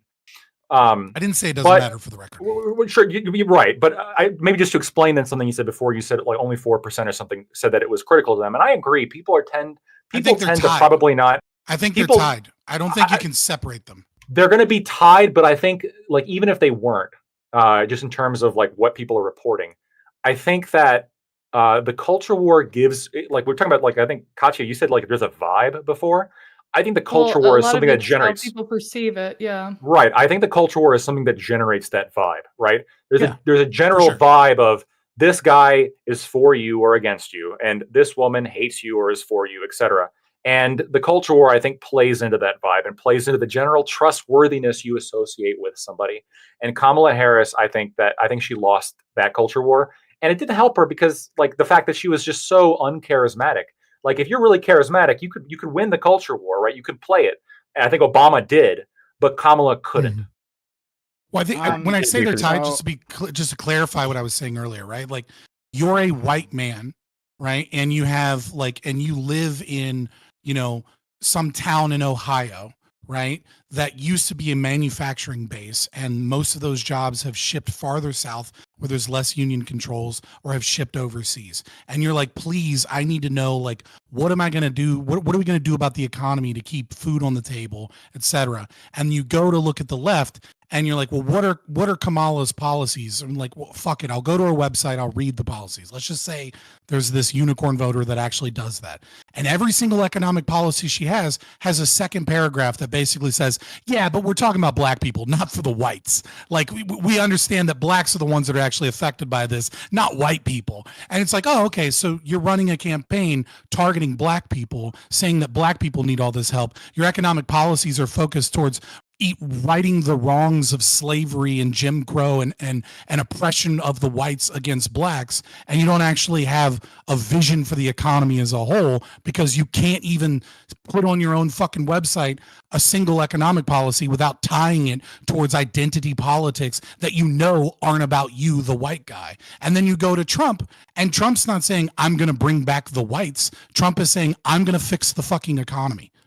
And it's like, so yeah, the economy is your main issue, and the culture war isn't the main thing you're voting on, but they're tied together in that aspect. When someone can notice that, like, you're being consistently talked about as a problem because of the color of your skin, and the issues that you think are most important to your family aren't being addressed by that candidate. Well, so you might put the economy is my big issue, but the culture war plays a role in that. No, I'm going next. Bringing out Trick. Was amazing. I'm going next because I can't allow you guys on doing this for me, so I got to do it now. Holy shit. Liberals, not leftists. Liberals, not leftists. Let's get this. I'm the only liberal here. Right? All right, let's go. So I'm the only liberal here. Okay, whatever. I don't care. Classical none of you are liberal except me. I don't care. But anyway, you don't know me. So you guys keep talking about like the media is owned by the left, but like let's disambiguate what that means. Is it the left writ large, or is it liberal media? If we're going to say it's liberal media, then I can agree with you. Yes, it's liberal media. And those liberal institutions talking are liberal points, right? And liberals... They're both left to me. Yeah, no. But then you guys get upset because just now you made a distinction, right? And I thought it was like, when I took a moment to think about it, I thought it was a worthwhile distinction talking about Fox News, right? And what kind of right is that, right? You said, hey, well, there's no Christian nationalists on Fox News, and no, I think something else, another category you guys said, right? That you're saying it's a more cold world neocon type thing. I'm actually on not Fox correct News. about that, by the way. They do have Christian nationalists. They just said, like, you're sitting here, they don't watch Fox News, so they wouldn't know. But I can sit here laying a libertarian right off the top of my head. That's a prominent member on Fox News, Kat Temp. She's on all their stuff all the time. They're Gutterfield is one of the biggest people. He's a libertarian, and he's on their biggest show. So they're wrong. Neither of them are libertarian. The point is, they are the libertarian. point is that You're just not whatever you kind of libertarian you are. An ideology debate? The point is that you guys can make these distinctions on the right, and it's important to make distinctions, right? Mm-hmm. On the right, to understand like who you're talking to, right? If I think, for instance, Scott's a Christian nationalist, and I approach him as a Christian nationalist, well, I'm not going to make much headway because I have his ideology wrong, and I can't actually communicate with them, right? So when we're talking about the national media, it is not leftist media. That's crazy talk. That's crazy. It's liberal media. How do you define leftist? Liberal. I'm curious. I would say I'm the only liberal. So can you give me a definition of liberal and leftist and why you think that these are separate? Because when I say leftist, I mean that they are undergirded by leftist philosophy, right? Just because one person is more leftist than the other because they're a full-blown communist versus, let's say, a Rachel Maddow that buys into queer theory, which is explicitly neo-Marxist, that buys into critical race theory elements that is explicitly neo-Marxist, that is Marxism brought in via Antonio Gramsci's prison papers, countercultural hegemonic strategy in the Frankfurt School to bring this into the social domain. What the fuck are you talking about when you say those aren't leftists? It confuses me. Give me your definitions. Sure. Well, I'd be talking about more economic leftists. I mean, in terms of social, well, yes, like average people. What an average person thinks a leftist is, not you. In terms of I guess the social discussions and the culture war type thing, then there is more mixing there happening, but that perfectly fits in within the liberal matrix, right? Like the liberals are fine with taking on these performative culture war fights because no power is actually given. The economic structures don't actually change. With leftists actually pushing to change, actually are the socialists and the communists and the whatnot. But that's not the standpoint you ever get from. Right, but you're describing Marcusianism, right? Like you're describing Marcuse. You're not describing. You're not describing liberals. Sorry, right. You're not describing Enlightenment values of freedom of speech. Please, hold on, please. Like. I'm gonna hold on. You're talking about leftists. I let you finish. Let me finish. I got a whole bunch of points to go through here. All right, we can talk about. You're asking all these rhetorical questions. That's why Scott is talking. That's for the rhetorical questions. I think the problem here is can we use colloquial definitions? Stop. Hold on. I'm gonna continue on. All right. So yeah, liberal media, not leftist media, and that is very important, right? And so you guys mixing. You have TYT, right? TYT is online. That's left, right? Yeah, I would call that leftist or progressive any which way. They don't really call themselves leftist. But progressive media, sure, but they are in opposition to the liberal media. These two don't get along. They don't agree, right? And like most of what TYT talks about is how bad the liberal media is. That's where most of their fire ends up going, because they don't actually represent the vast majority of Americans, at least in my opinion there. But yeah, other people might disagree. But in any case, so like let's make that distinction. Now there is some liberal alternative media, right? Like Pod Save America, right? Those guys definitely liberal alternative media. Yeah, they certainly exist. But there's that. And how to grow that. So Katja was talking about like how do we grow this media on the left? Again, we disambiguate what we're talking about here. To do that, right, we would need like politicians and leaders, right, like IRL leaders to come on these shows That's something that the right absolutely did, right? Like they had like a healthy relationship. Well, maybe not healthy, but anyway, they have a relationship with these people, and they get them to come on their shows to promote them and all that, and that helps grow. And it helps legitimize them. Left in constantly. The eyes on It's just the left won't go on their shows. In the eyes of the audience. Hold on. But this is why, again, it's important to tell the difference, because you will see those politicians on something like Pod Save America, right? And David Pakman, who's like fairly left, he's a very liberal type, David Pakman. Like those individuals will get there because they're never challenged. They're always softball. There's nothing. It's just like going on to NBC or CNN and never being actually challenged there, right? So they're perfectly willing to do that, but not leftist media. They don't go on there, and that's why that section is anemic. I've literally been talking about this for years on the specific thing. Like if AOC. I want to say it, right? AOC is pregnant. I said it. She's so obviously pregnant. We all know it. I don't know. Don't care. AOC. Just tell us already, all right? It's not by me, so I just. What is he, the father? But in any case, you heard it here first. It was fried. No. I'm just saying. I'm just saying, she was God. glowing a week or two ago. Now all of a sudden she's gotten a tiny little bit chunky. She's asking about right-wing media outlets and podcasts because she wants to listen to right-wing podcasts. Me, holy crap! You wouldn't get me to stop shutting up about that. If I actually pulled AOC, I mean, let me tell you. But the AOC and the squad in general, right? They're supposed to be progressives, right? They're supposed to be leftists. Where have they been on leftist media? They haven't. They haven't. They've been on liberal media. They were on TYT at the start, right? And other leftist shows. But as soon as they got comfortable with power, as soon as they got pulled into Nancy Pelosi's orbit, right? Oh, then all that ended. And then when leftists had issues with them and were being vocal about the issues, about their tactics and all that, all of a sudden they didn't show up anymore. Same for Bernie Sanders too. Bernie Sanders will be on liberal media. He hasn't been on leftist media. There's a difference here, and if you ignore that difference, then you're ignoring what's actually happened. So I get it. I get on the right that you guys don't necessarily care so much about these differences, but those differences exist. And if you don't understand that, then you can't. You lefties are all the same to us. You know that. Hold on, no.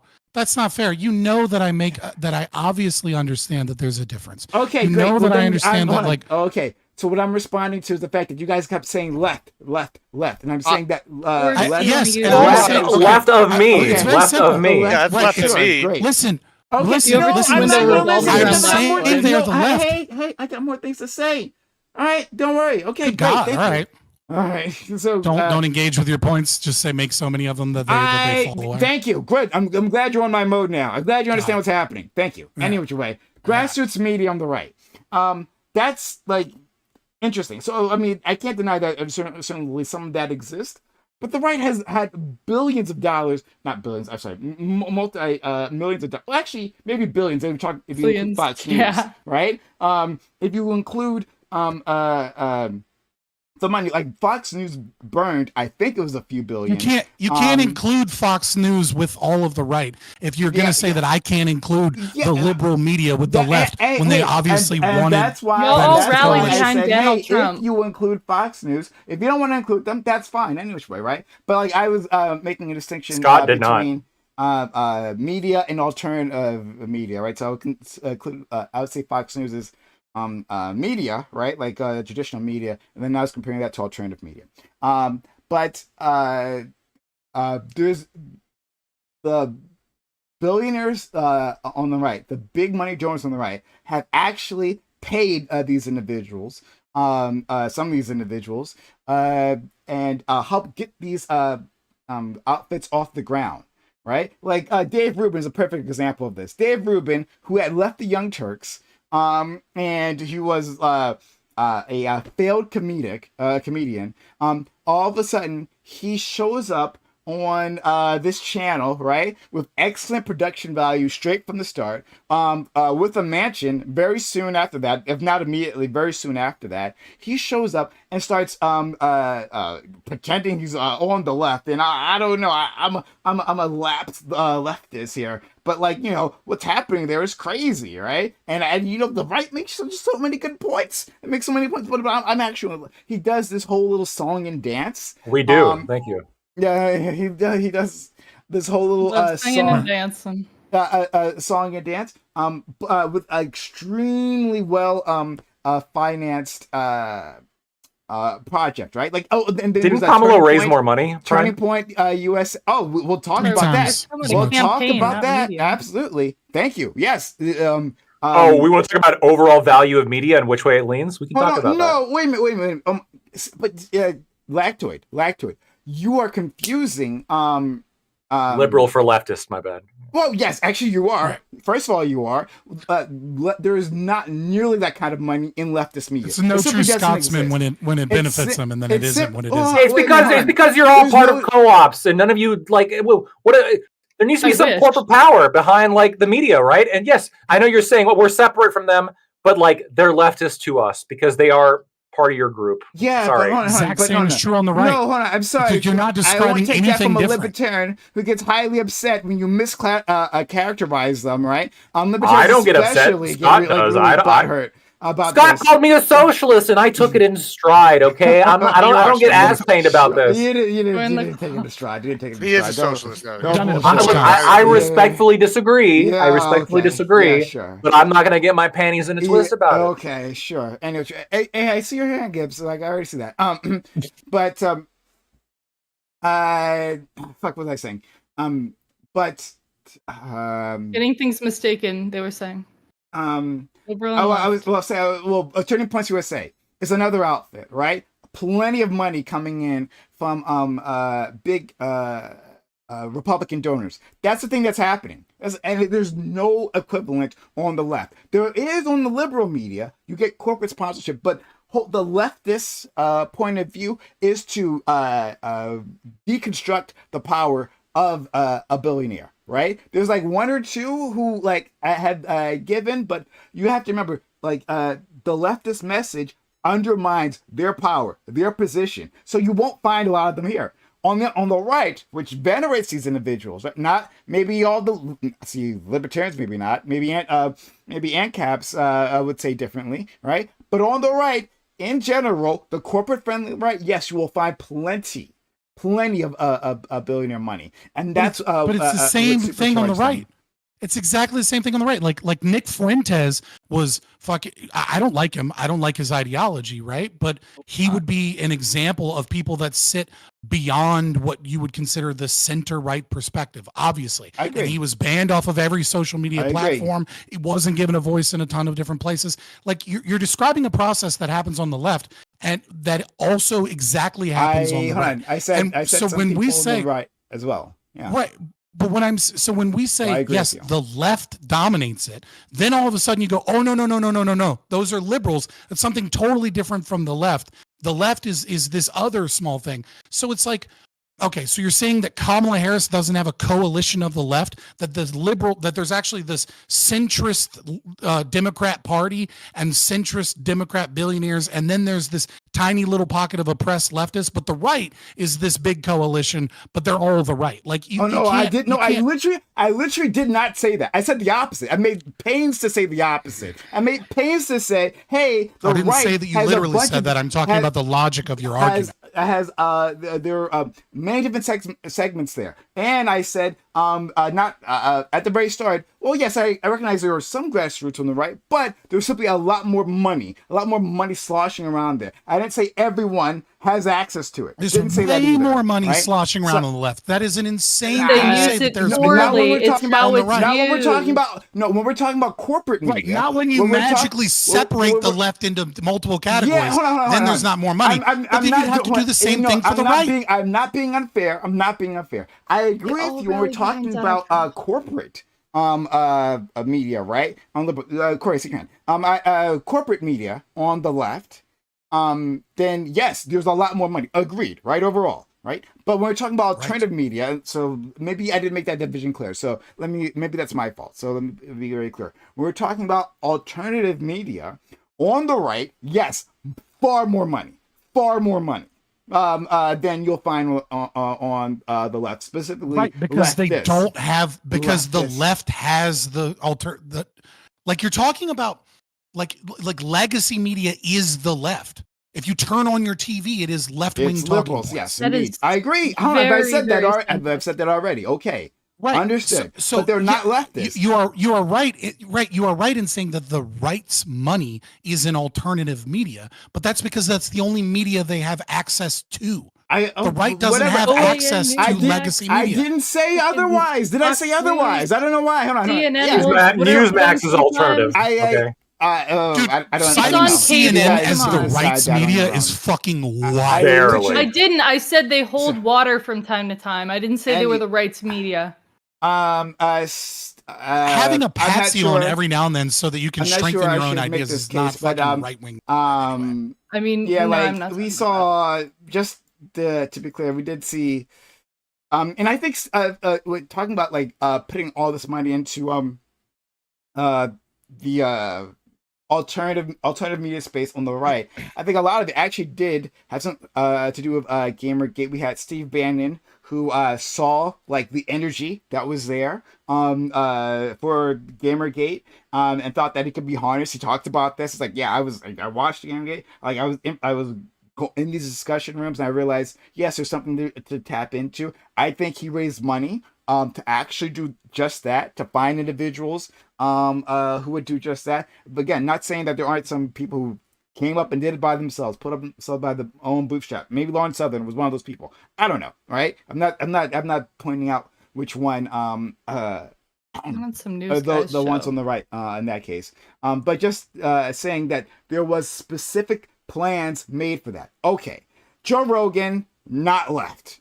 Joe Rogan is populist. He was. Joe Rogan is a populist, right? So Joe Rogan not left. So you can say, well, he endorsed Bernie Sanders. But do you see? Yeah, do you see what you're doing? Hold on. Like you're separating the left into every category. Oh my God, Scott, and not doing it for the right. I literally just started the point. Because you all rally behind Donald Trump. The point. Let me say the point, and then maybe later you can respond to the point if you want to respond to the point. Okay. In which way? Joe Rogan, he's a populist, right? And you say, well, Bernie, he endorsed Bernie. Well, yeah, because Bernie is a populist too, right? And this is a credit to Bernie. Bernie's message appealed to people across the political spectrum, right? So people who would not have voted Democrat otherwise were going to vote for him. They were attracted to his message. And the Democrats, sabotaged Bernie and killed that possibility. Katya, I see your hand. They saw that and they sabotaged him from actually being the nominee. And that was a loss. That was a huge loss. And that's why we're in the situation we're in. So, like, going back to, I forget who said it previously. One of the problems with Kamala is that, yes, her and the Democratic Party writ large have abandoned the working class. They've abandoned it. They talk about the middle class all the time, right? Talking about like we want strong middle class policies or whatever the fuck, right? But they abandon the working class, and we see that in the election results. The working class has absolutely fled, and we might be seeing a permanent political realignment towards the right of the working class. Now, I don't think the right has anything to offer them. I think it has zero to offer them. All they have is resentment to offer them. There's nothing. We got them. We got the Mexicans too this time. Yeah, you did. It's amazing. I have a video clip about that, and it is fucking. Don't forget the Native Americans what these voters particularly think. But it doesn't matter. It doesn't matter. I'm not going to be yelling at the Republicans are the party of diversity now. I'm not. Yeah, the Arabs too. Republicans are the party of joy. And you had Arabs and women. But yeah, so well, now you are, I'm sure. So in any case, right?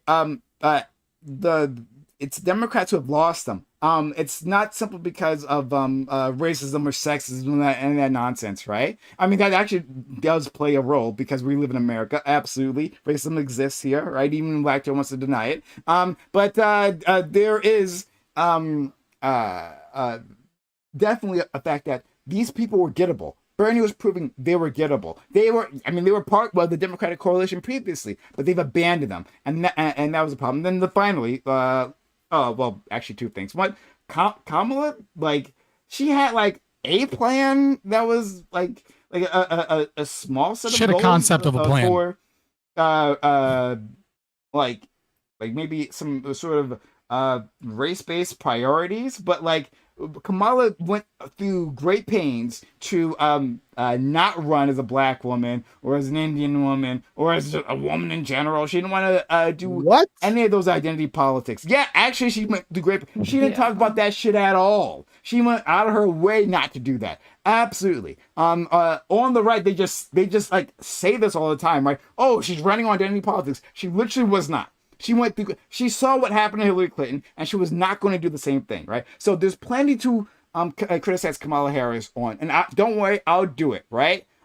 She's a disgusting genocide apologist, and I'm glad she did the same thing. She lost, and I'm glad she lost. Fuck Kamala Harris. You are right. The Hillary Clinton hot sauce in my bag swag when she was pandering for different black states. Sociologically, it was sociologically. Yes, right. She said.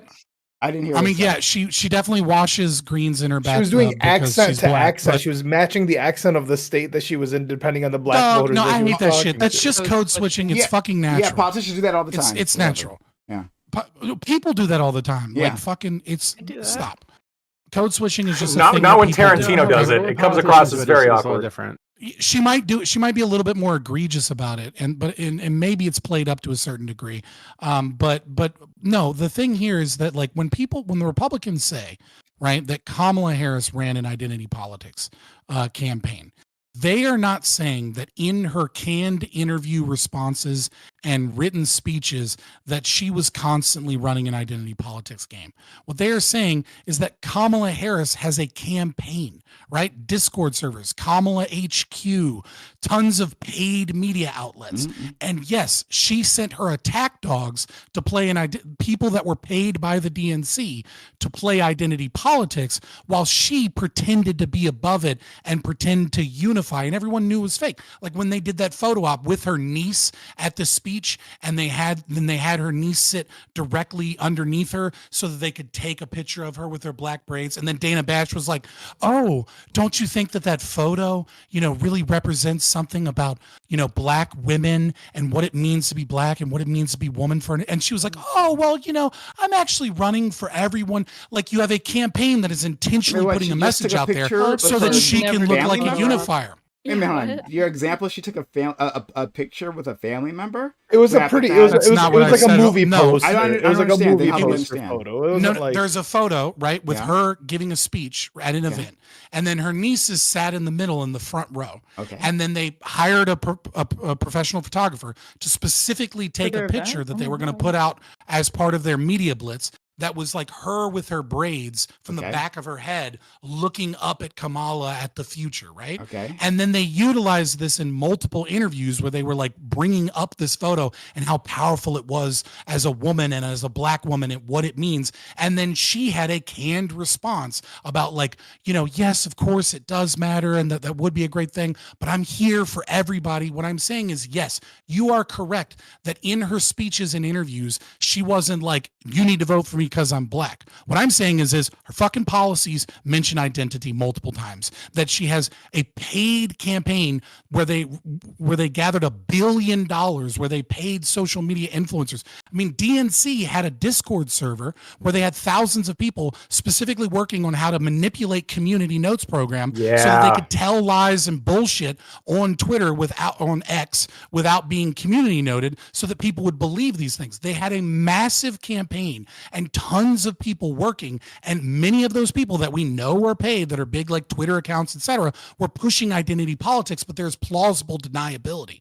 They are trying to force identity politics while acting like they're not playing identity politics. All right. That's your perspective. All right, fair enough. But anyway, the point is not to defend the Kamala Harris campaign. Like, again, fuck her. I'm glad she lost. I'm not glad that Trump won, but she's a filthy genocide apologist. And she got what she deserved. But anyway, finally, There's and then I'll go to Gibbs. Was it Corey? Then Katya, and okay. I have my headphones on. I'm just using the restroom. Sure. Yeah. There seems like to be a loss in like 10 million or so votes. Like the difference between Trump and Kamala might be like in the end like 3 million votes or something. But like there's missing votes from the previous election. People who just like didn't come out this time. And my vote will be one of the missing ones, right? I actually did submit a ballot, but I didn't vote for Kamala. It's all your fault. It's all on you. Well, that's what they'll do. He didn't win. She lost. That's like the like. There's a difference here. She missed out on a bunch of votes. Yeah, it's not that he won. I'll hold off on that because there's some interesting data about like the swing states, and about like the vote breakdowns there. So I'll hold off on exactly what happened there. But in any case, the point is that the Democratic Party, this has been going on for decades, right? At least since Bill Clinton. Some people say since Jimmy Carter, but the realignment of the party away from the working class and towards the middle class and really, honestly, the moneyed upper class. For their donors. Yes, Kamala raised $1 billion goddamn dollars to bring up what Lactoid talked about. She raised $1 billion goddamn dollars. Why? Because she would absolutely be a corporate lackey. 100%, right? She was piling on billionaires with Mark Cuban, her best friend, right? And the other billionaire who deleted his post, by the way. Mark Cuban went and deleted all of his posts supporting her. That's so sad. That's hilarious. Yeah, but that's how shallow his support was, right? Like, oh, now that Trump is in charge, he'll go and suck Trump's dick. Absolutely. He didn't give a fuck about any of that. The only problem with Trump is that Trump is a bit rude for him. That's all. But like in terms of economically, well, he's perfectly fine with what's going to happen there. He would have been happy with Kamala Harris. Kamala Harris has shown time and time again that the only thing that matters to her and the party in general. I don't lay this. Mark Cuban does not want tariffs. That's wild. Yeah, I don't lay this fully on Kamala Harris's feet, but it's the entire Democratic establishment, the liberal establishment, has reoriented itself, and it takes orders from those big money donors, and it doesn't push policies that challenge them at all. In fact, if anyone who does challenge them, they're like Marcusian Bernie leftists. Sanders, do everything they can to crush them.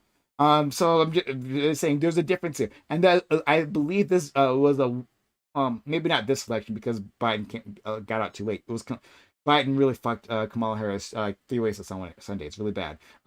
But I believe that if this had been a more of a normal cycle, that Trump was imminently beatable. And the Democrats have dropped the ball in so many ways. Okay, now I'm done. So we're gonna go to Admiral Gibbs, Corey, Katya, and yeah.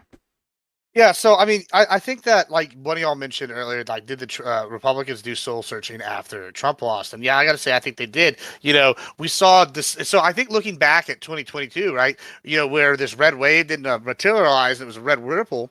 I think we should actually look at that more favorably now, looking back. I think they still did well despite abortion being such a hot button issue at the time, which was really a poison pill for them. And I think it's because Republicans adapted and changed their message. They became less like on certain issues. While the Dems here have not done all that, right?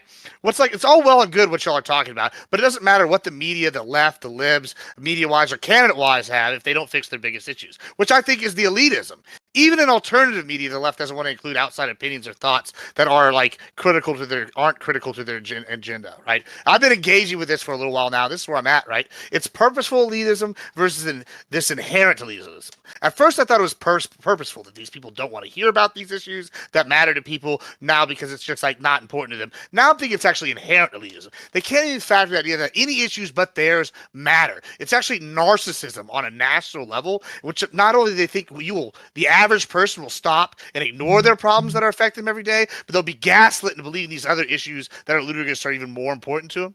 Even in these debate spaces, I can tell you how many times I brought up an issue and it's either laughed at, I'm told it doesn't exist, it's called insane, and generally just dismissed out of hand. And I can pull up like local news stories talking about the issue being an issue to people, and people vote local. Fabian hit the nail on the head earlier when people saying people are going to go vote for what's like happening to them in their neighborhood. It's just common sense. Instead, instead of like listening to this, though, the Dems are sitting here going after each other. They're saying, "Oh, we're dismissing even more of this." They're saying the voters are stupid. It's racism. It's just the idea that their data could be wrong or that they're elitist is just foreign to them. And until they stop blaming others or for their loss, they're going to keep losing. And they need to do an introspective look at themselves. And that's what they're not doing. Falling back to their axioms. Yeah, that's the problem. They have axioms. America is a white supremacist nation. Why did we lose? Well, I can't actually challenge my worldview. I have to just double down on the fact that America is a white supremacist nation. But they expect their conservatives to challenge the worldview every day. Like, they're like, "Oh, well, your worldview is evil and whatever." Like, "Oh, so you need to conform." And they're like, "Well, bro, I'm trying to get some milk today, or I need to get gas. Gas is $3. They're like, "Well, you're an evil Christian white man. You deserve to pay $3 gas." Like, give me a break. Specifically said white people need to pay more money for gas. I mean, I've heard it. I mean, you act like I haven't heard it. I'm sure I know you've heard it's everything. the fall, but that's a lot of straw Let's go to men. Corey and then Katja. I mean, the evidence seems and to then support I my want to case. hear if Dibby has to say something as well before we move on to the main topic.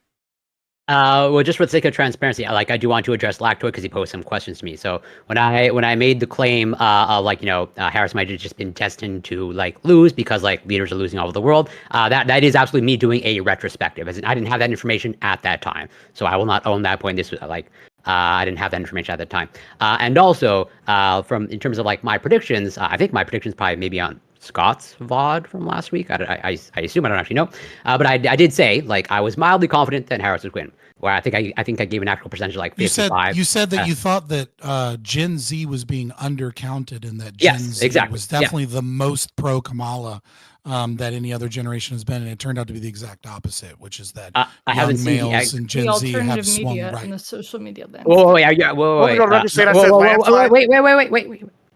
So I haven't looked at the exit polls and the demographic breakdown. Are you saying that Trump won Gen Z percentage-wise? No. What I'm saying is when you compare 18 to 30-year-olds, right, from previous elections, that especially the males, but of those that chose to come out and vote, right? Because obviously we're not counting those in exit polls that didn't vote. That was those that chose to vote. Those had swung more right wing than they have since Reagan. Yeah, but that wasn't the claim that I made. I was wrong in the sense that I thought Gen Z would show up, in similar numbers to 2020, but I was wrong about that. Right. I can totally own that. But I also think it's fair to say that my assessment that Gen Z pretty much largely favors Harris is still true, and the numbers bear that out. 18 to 30-year-olds always favor the left, right? As you get old and you get a job and you get business experience and you have to pay taxes and you understand how things work and you have to feed a family and you gain wisdom, you stop being a fucking socialist unless you're a loser or you have mental problems. True, especially as you get older. There's definitely no mental problems and the cognitive decline. It never happens. It never happens. Yeah, never. You're absolutely right. I'm sorry, I'm just going off the talking points to the left with Joe Biden the entire time he was president. Yeah, absolutely. Well, I was never really defending Joe Biden all that heavily. I thought, and I was wrong, but I wasn't super strong or confident that it would be a somewhat of a repeat of what we were seeing from. I only had 2 data points, of 2020 and 2022 of Gen Z and largely women showing up. I thought incorrectly that they would show up for 2024, and I was wrong about that, and I have no problem saying that. But I also was super confident. We had the conversation we recognize that true. You were not super confident. I fully put it on the table. Admiral Gibbs was the only one confident in a landslide. All right, and everybody else was I don't know. And I fully acknowledge the point that Scott made that I agree with that. Harris comes off as scripted. Okay, I didn't see that as an inherently bad thing, but I understand why other people would be she has pre-prepared talking points that they obviously don't resonate with the people. Let's go to Katja. I'll be right back. I got to deal with an idiot in my house. Go ahead. Right. So I just think that a lot of the situation is that basically Trump and just in general, a lot of the landscape has changed. A lot of what people look for has changed. Obviously, scripted stuff, decorum, this, that, and the other, kind of a lot more couch rhetoric, a lot more, careful wordage and stuff like that is just really not in fashion. I mean, I think that people do need somebody that they can rally behind, and I understand why people chose Trump, especially in retrospect. That was the main thing. I was come on y'all, about all these Democratic candidates for the longest time, because it's like it's the rhetoric. I understand where the elitism is coming from, because I do see it in the rhetoric.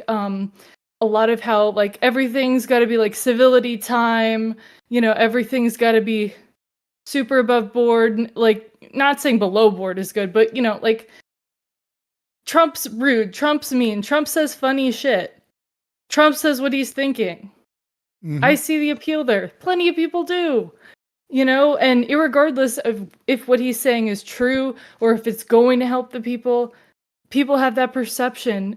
And I think that that's something that was majorly discounted by a lot of the left and Democrats in general. Also, well, to piggyback off, oh, sorry. I was going to piggyback off. I was just going to address lactoid. I'm sorry.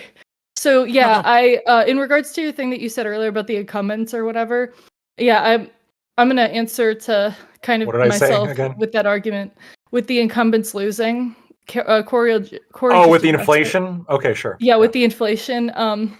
Yeah, I was kind of a little bit America tunnel vision. I actually had no idea that these incumbents had lost. Well, I here's the thing. No, I didn't have no idea. I had no idea on the aggregate. Like, I would hear, oh, somebody different won in this country. Oh, somebody, okay. I never put the dots together. So, I mean, once I figured that out, I was okay. Well, hold on real quick. But I think the reason why you didn't know is because they didn't tell you. And by the way, I don't even know if it's true or not. I haven't fact checked this claim. It could be true. Seriously, it could be true. It could be true that like incumbents were getting shellacked because of inflation. It's just possible. Well, they were for some reason. But potentially. But like I don't have a list in front of me of which leaders lost their re-election campaign because of inflation. I just don't have that exact data. An exact data on why. Like, I have looked at like European some of the polling data, polling or election results recently, and there's like some surprises, but not all of them. Like, there's a lot of countries in Europe where like the incumbents did win, and you absolutely do see this now. I think the question is like, if it is the case, well then, that's interesting, I suppose. But then the question becomes, well, why didn't all the people who now found out about it now, why did they find out about it now? Who was hiding this from you beforehand? You can respond quickly, Scott, but then I also want to get to Doobie before we move on. So, how do you say your name? Katyusha? How do you say your name? Yeah, just say Katya. Katya's fine. Where'd you get the Sha from? So I don't see any S. Looking at our Discord. They're both distributed forms of the Katarina. Oh, okay. Okay. So anyways, so like one of the things that I think the Democrats don't understand about the social media landscape and how it's changed, right? And maybe I shouldn't give you guys the intel that you need to win, but whatever. I want fucking liberalism back in the fucking Democrats. You know what I mean? So maybe if you come back, I'll vote for you. But so one of the things that I think people don't understand is that like, because one of the major changes in the social media landscape is that when you give interviews and you go out on podcasts and you do all of these things, right? People online are doing these reaction videos, and they're talking about the things that have said, and they're seeing videos from multiple different sources. And so like the old school, Kamala ran a campaign that worked in the 1990s and before, right? Which is, okay, when they ask you this question, this is your answer. When they ask you this question, this is your answer. And that worked in 1990 and before because people would tune in for the nightly news and maybe watch a 60 Minutes interview. But now that your Univision interview and your 60 Minutes interview and your, Call Her Daddy podcast and all of these multiple sources are there, what you see is the people that are politically engaged, they just roll their fucking eyes and go, oh yeah, I was born middle class. They hear you say the same 10 talking points over and over and over again, and they know that you're fake and that you're full of shit and that nothing that comes out of your mouth is the truth. When they see Trump, it's not about his brashness. It's not about the fact, some of that is true, right? I think there are a group of men that feel like they have been left out of the American dream because some white dudes are doing like it is. Yeah, I think there is some of that. He tells like it is. But here's the thing is, if I watch Trump on Joe Rogan and then I watch Trump talk to the black journalist and I watch Trump give a speech, I'm going to get different words, different phrases, different answers and sometimes even different fucking policies that are contradicting, right? But what I'm not going to get is a scripted, exact same response. When Kamala Harris wanted Joe Rogan and Theo Vaughn to come talk to her, because it wasn't that she just said no, she said, you have to come to me. I have to have these questions scripted. She was still trying to play a 1990s game. And it wasn't that Joe Rogan was like, fuck you. We do a 3-hour podcast and we talk like regular humans. That's what the largest podcast in the world wants, is regular conversations that last 3 hours. The left are so used to legacy media that is working on the same old tired script of like, hard balls. And, we're going to bring someone in for 5 minutes and they're going to have a back and forth. And then I'm going to give a 2-minute speech. And then I'm going to cut to commercial. And then I'm going to bring on another show that's going to tell you the same fucking stories that the last show just fucking told you. It's like there is a substantive difference between the way that alternative media puts out information and the way that legacy media puts out information. And as our population ages and there are more and more people that are more and more engaged with alternative media, even if the alternative media is right wing or left wing, the way that the Democrats were running their media campaign showed them to be fake and scripted. And so it completely destroys any trust on anything that you say. So, right, which I feel like the big problem is like on the left, as we call it, you have kind of two camps. This is the way I'm going to say it. I'm not going to say left liberal, blah, blah, blah, because we're going to have that discussion again. There are two groups. One, the legacy media group who does scripted stuff, 1990 style campaign, blah, blah, blah, but they are for electoral politics. And then there's another major camp that is left-wing, alternative media, this, that, and the other.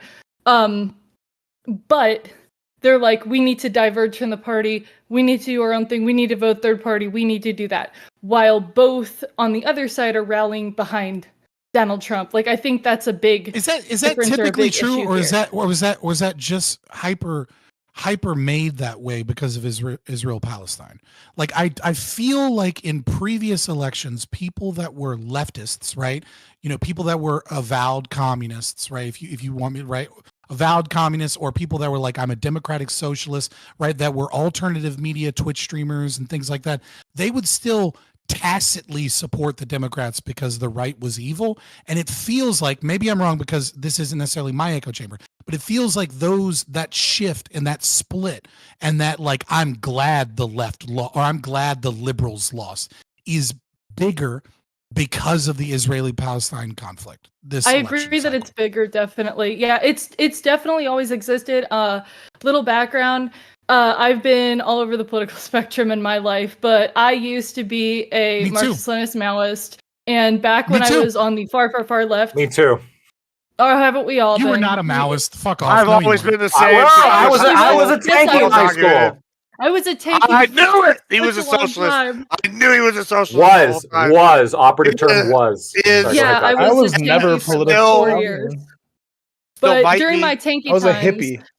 Most people in those spheres, as well in like the Democratic Socialist zone, that weren't like the Bernie Bros, like the people further left than that, there was the Bernie Bros that were supporting a Democratic candidate because he was running as a Democrat, but that didn't really extend too far beyond just Bernie.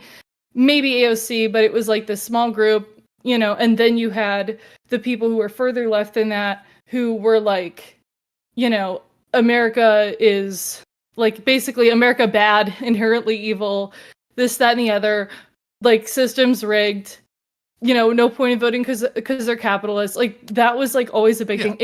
I think it spread further. It kind of leached out throughout the Israel-Palestine situation. It got a lot further in this election than it did in previous, but this is the tankies and the people that are like, I hate America because it's Western hegemonic power that supports capitalism throughout the world. Like that has always been a very, very small but small group.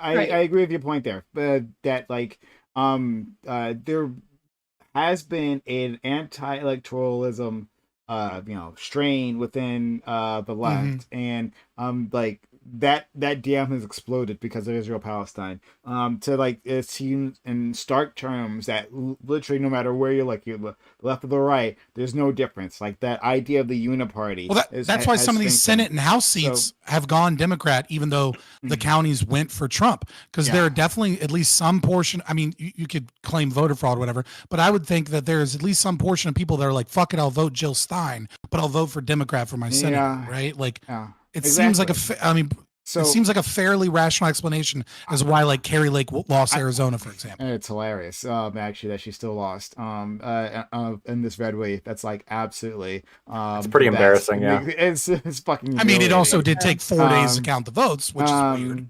But you know, it's very weird. But anyway, just the point being that. Oh, the last point I was going to say here is that like.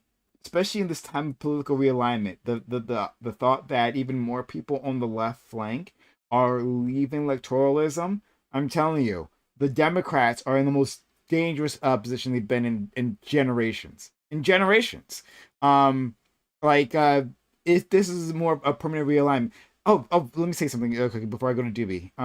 I was just reading an article. I'd love the left to continue eating itself. I was just reading an article talking about speaking of Israel-Palestine, Michigan, right? Talking about the Muslims in Michigan, talking about all these people who had never voted for Republican, voting for them this time, voting for Trump. There was apparently, like in the 90s and previously, Muslims in general did vote right, but then 9/11 happened, and then that changed that. So then became Democrats, and now we might be seeing another realignment back, right? Not that. Well, I mean, they're religious conservatives, right? Like 9/11 and the war in Iraq is what pushed them away from It's fiscal. At the end of the day, if the end of the day they think it's a uniparty and they're like both sides aren't going to help us overseas, well, fuck it. I mean, let's vote for the side that promises less taxes. Yeah. It's like a lot of small business owners. There's a lot of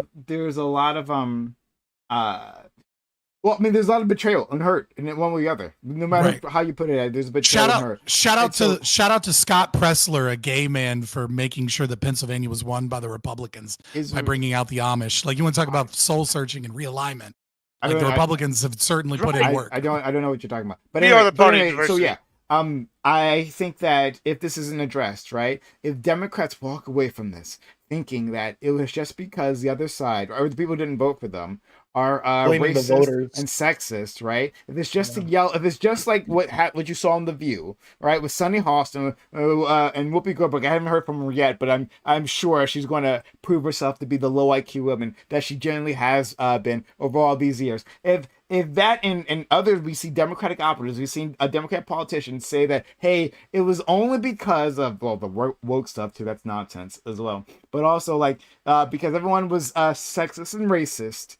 Yes, then we're looking at even bigger loss next time, right? We have to come up with bold economic policies. It worked before, and so what previously attracted the working class, and we just have to do it again.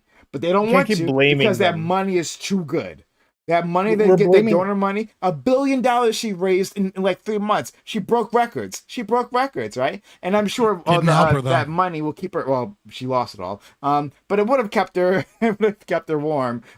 In the months after she leaves the Naval Observatory, right? Make room for JD Vance and drop the keys on your way out. Anyway, Doobie, if you have any thoughts on this. I don't know. I think obviously there are a lot of factors, a lot of ways that the election was shifted one way or the other. I think that we've all probably got like a little bit of bias, and our pet issue is going to feel like the bigger one, right, to us. I was talking to Lactate about this earlier, actually. Like, I've just been talking to, because most of my family are Democrats, right? Just like lifelong Democrats, if they're political at all, right? If they pay attention to politics at all. And I've spoken to some of them about it, and a lot of them didn't go out and vote, and we're in California, so really doesn't matter, like at the end of the day. But they always, I know that they used to go out and vote. Like my grandmother used to sit and watch the fucking debate, even though she knew. I think I told you the guys the story that she thought Obama was the Antichrist, but she voted for him anyway because he's a Democrat, right? Like it's that kind of thing. And a lot of them just didn't vote, and I was talking to them about why, and it was a lot of shit. Right. I think it was like the trans stuff. And I think that ad the Republicans put out about Obama, she's for they, them, Trump's for us or whatever, you and us. But the thing about like the trans children thing, I think that was big for a lot of people, especially like older people, or like religious people. I think that for younger people, like my cousins that I spoke to, and like some people that I know like around my age, who either didn't vote or they voted third party or they voted for Trump, right? And these are not like Republican people. The sense that I get from them, I mean, what they told me, most of them told me, is that inflation is a big thing, obviously, but there was like a demoralization in terms of like feeling like we're the good guys, right? Like there's like this narrative that Americans have that we're the good guys in the world, and we do the right thing, and we have to be the world police.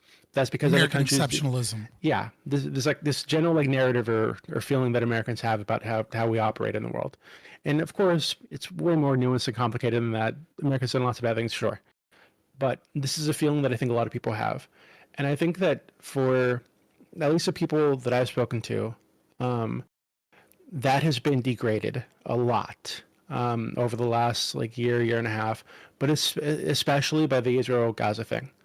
And the pictures that they see coming out, and they see Biden doesn't seem to be doing much to rein them in. And when they look into it, they get curious. They see all these crazy stories about children dying and Israel blocking aid and all this kind of shit. And I think that feeling that, hey, we're the good guys while we're sending the missiles, while all this crazy shit is going on, and while Biden's paying lip service to them, to reining them in, but not really doing anything much beyond that. I think that and a lot of other things demoralize the fuck out of people. And I'm sure that's something that happened all over the country. I want to be clear, going off of what you said at the start. I don't think Gaza was the reason why they lost, right? I think it was a contributing factor. I think there were lots of factors, but I don't think it was the reason. I think it was more indicative of lots of other problems. A party that's completely unresponsive to those people. Like the vast majority from the left were in favor of putting in some sort of limits on the weapons we were selling, right, to Israel. Vast majority from the left were doing that, and you could find a lot of Republicans who also agreed as well. This idea, I really love what you had to say, DB, about like being the good guy, right? Of having this like self-conception of us, like people who aren't like jaded leftists, right? Who are like what Katya was mentioning before, the Blame America crowd, right? Like that's me. I'm the Blame America crowd. So like it's like I've already lost that that delusion. But like most normies, yeah, like America's great. We're the heroes, right? America, fuck yeah. And to watch as this happens is the murder, right? Even the liberal media trying to run interference for Biden and not talk about it at all, right? What was happening? Yeah, that demoralizes people. It demoralizes people, but even beyond that, like I said, so I don't think Gaza was the end all be all, but like just like they're unresponsive there, they've been unresponsive to the working class. They've been unresponsive in terms of like providing healthcare, right? Healthcare costs are still skyrocketing. Like the insurance ACA, right? The insurance mandate.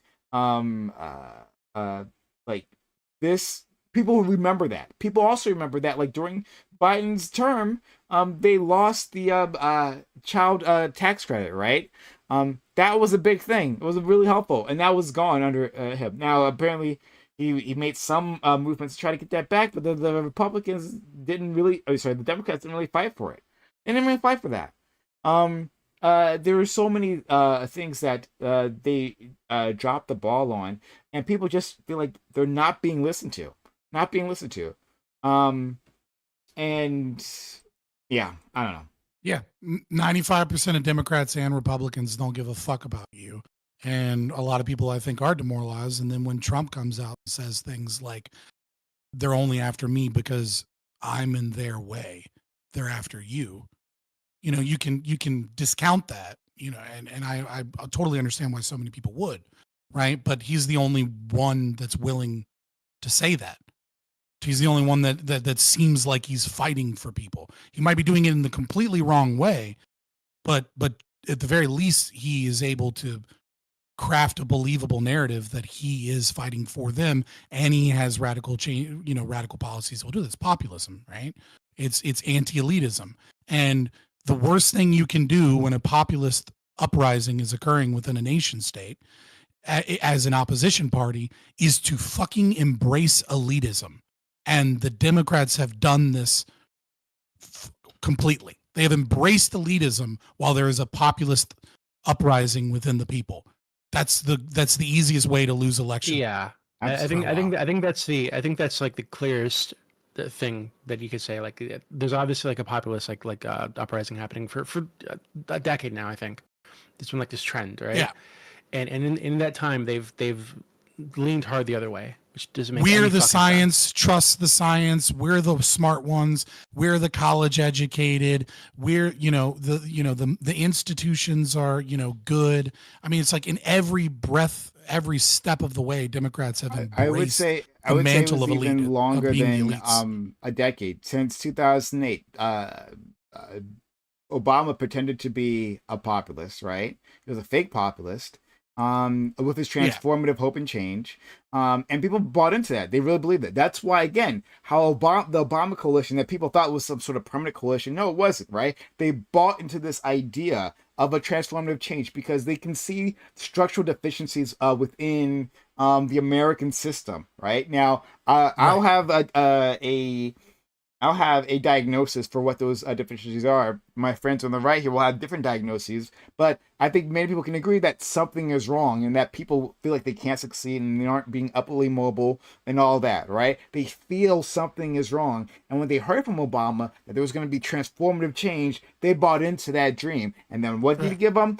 Fucking nothing, right? And then The Democrats are never going to be able to shake this or correct this until you get rid of superdelegates, right? So long as superdelegates still exist within your system, the moneyed interests will always control the Democratic Party. It will never be a party of the people. I think it's a lot bigger than the superdelegates. But I'm just saying I'm just saying that's one thing. Like when a third of your primary votes go towards whomever the corporate establishment support, you're never going to have a populist candidate succeed. I agree. I want to get rid of them too. All right, so let's go to the actual main topic now. But this was a good discussion. So shout out to everyone who. Can I just point something out really quickly? Okay. Because just really quick, because I really interesting. When I was talking to my friend Edie. I think you're echoing or something, but that's actually me. Can you hear me? Yeah. Now we can hear you. Can you hear me? Yeah, good. Now you're good. Okay, so yeah, I was talking to my friend Eden about this, right? And she was telling me that so obviously like the Israel-Gaza thing, right? Like very big topic on both sides, right? Very big issue, lots of opinions, whatever the fuck. But I think people on both sides want it to fucking end, right? And with Biden, there's been the sense that like it's just gonna fucking drag on forever, and he's gonna pay lip service, and then nothing happens, right? And that's basically been the fucking game for the last like year, right?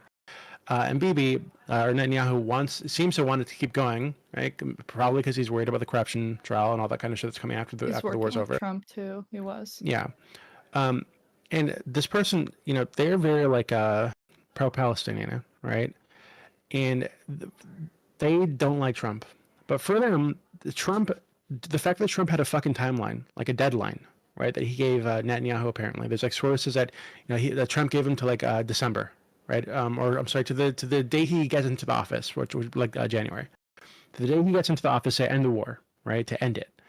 Like just that fucking glimmer of hope that there was an ending coming, right, was enough for them to want to vote for Trump, right? Like so, it's not like these people are asking for the Democrats to give them a lot, right? When it's like, hey, yeah, you got to boycott Israel right now. It's like it's just some kind of movement to let you know that let them know that they're being heard. Like that's it, and it really felt like Kamala couldn't even do that. Absolutely not. Okay, so let's move on. Before we do, hey everyone, if you've been enjoying the content so far, consider helping out the channel. We could use help. We are low on subs, so consider subs to the channel, gifting bits or gifting subs. Support this community if you like it. If you find yourself showing up here, on the regular, consider supporting the channel. If you are a sub, if you sub to the channel on Twitch, of course, you get ad-free viewing, and you'll get our emotes, and you'll be keeping us up around for another day, another week. Sub to the channel, gift bits or gift subs. Renew your sub if you got one.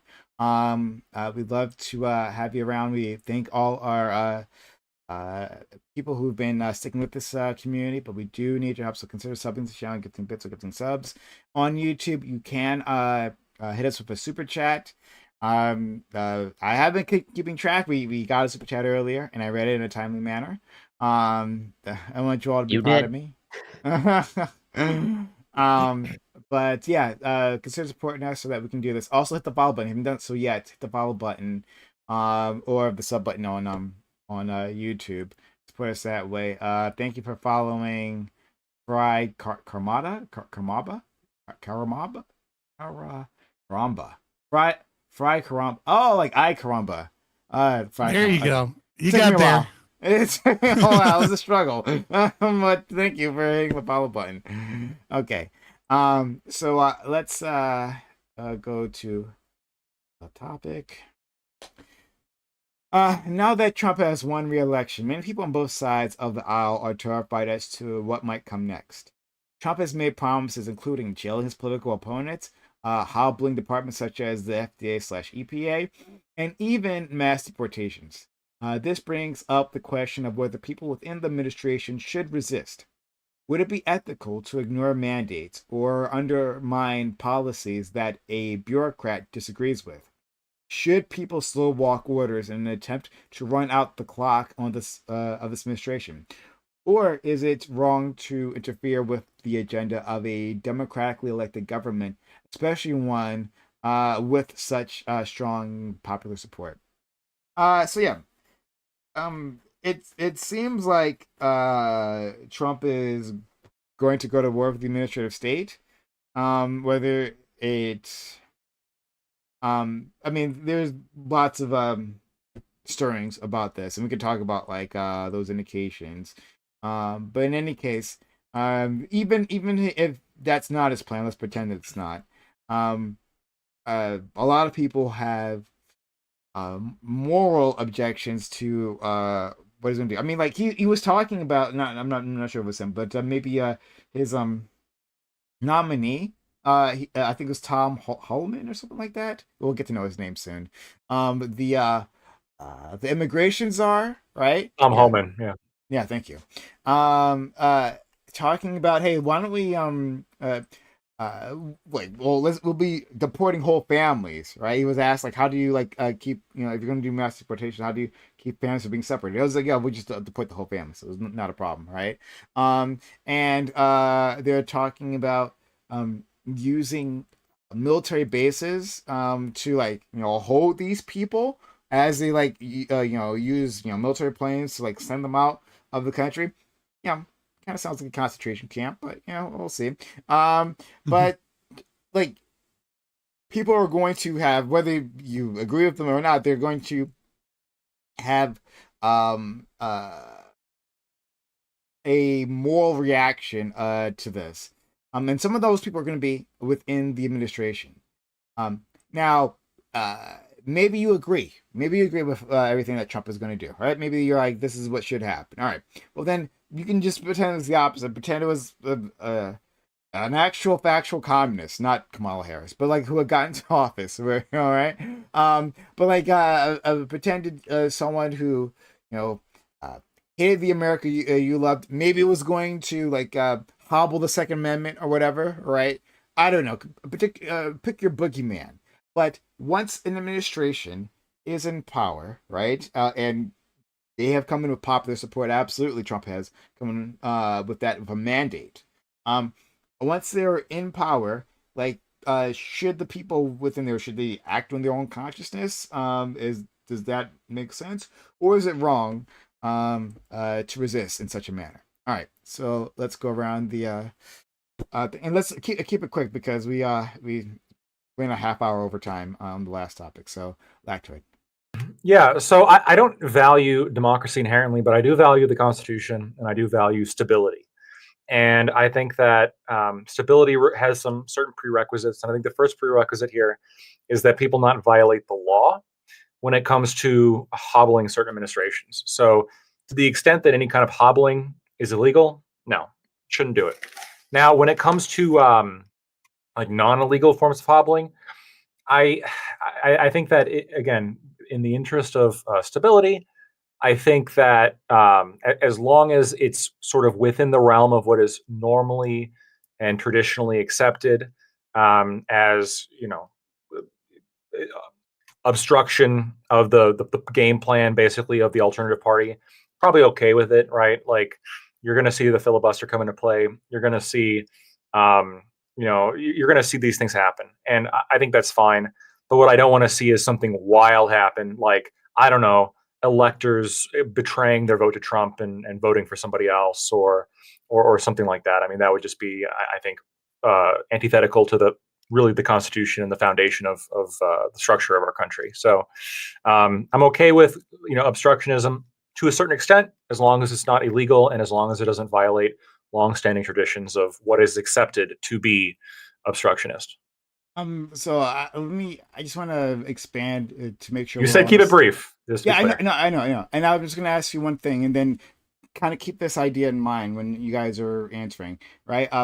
Like, okay, so let's say he puts Scott Pruitt again in charge of the EPA, right? Just pulling out there, a guy who like made his career out of suing the EPA. He's a Republican, right? He made a career out of suing the EPA on behalf of corporations to stop any sort of environmental initiatives, right? Of the Obama administration. Let's say he comes back in and he says like, well, I want to get rid of the rule that mandates like this level of a chemical in the water, right? Some like BPH or whatever, right? I don't know, make it up. Basically a pollutant. He says we shouldn't be mandating this anymore. I want to get rid of this rule. And the bureaucrats slow that down. All right, let's say he has to go through a certain number of steps, and they do everything they can to slow this down. Do you think that's okay? So answer that quickly, and then we'll go down. Yeah, as long as it's not illegal and not like outside of the ordinary for what these bureaucrats normally do to slow things down. The problem is, especially with a couple changes to jurisprudence here. I mean, these administrative agencies have lost a lot of their power, and I also think that you could see a lot of those bureaucrats, if they do start slowing shit down, they could be replaced pretty quickly. But we'll see. Okay, Scott. Yeah, so pull this up real quick. I like this quote from Frank Herbert because I think it the author of Dune, because I think it adequately describes kind of the left's feelings here, where you have so many people from within the state and so many people calling for this stymieing of the democracy that they always support. We love democracy. We have to vote for this person for democracy. We support democracy. Oh, the wrong person won? Well, then we will use the institution of the state as best we can to stop the mandate of the people and the mandate of democracy, because the left doesn't believe in democracy. They believe in power. When I am weaker than you, I ask for you for freedom because that is according to your principles. When I am stronger than you, I take away your freedom because that is according to my principles. That is how the left is engaging with this kind of tactics. It is very incumbent upon the right, I think, to stop in tracks what we are seeing within our institutions. And I think that is part of the reason why Donald Trump was elected.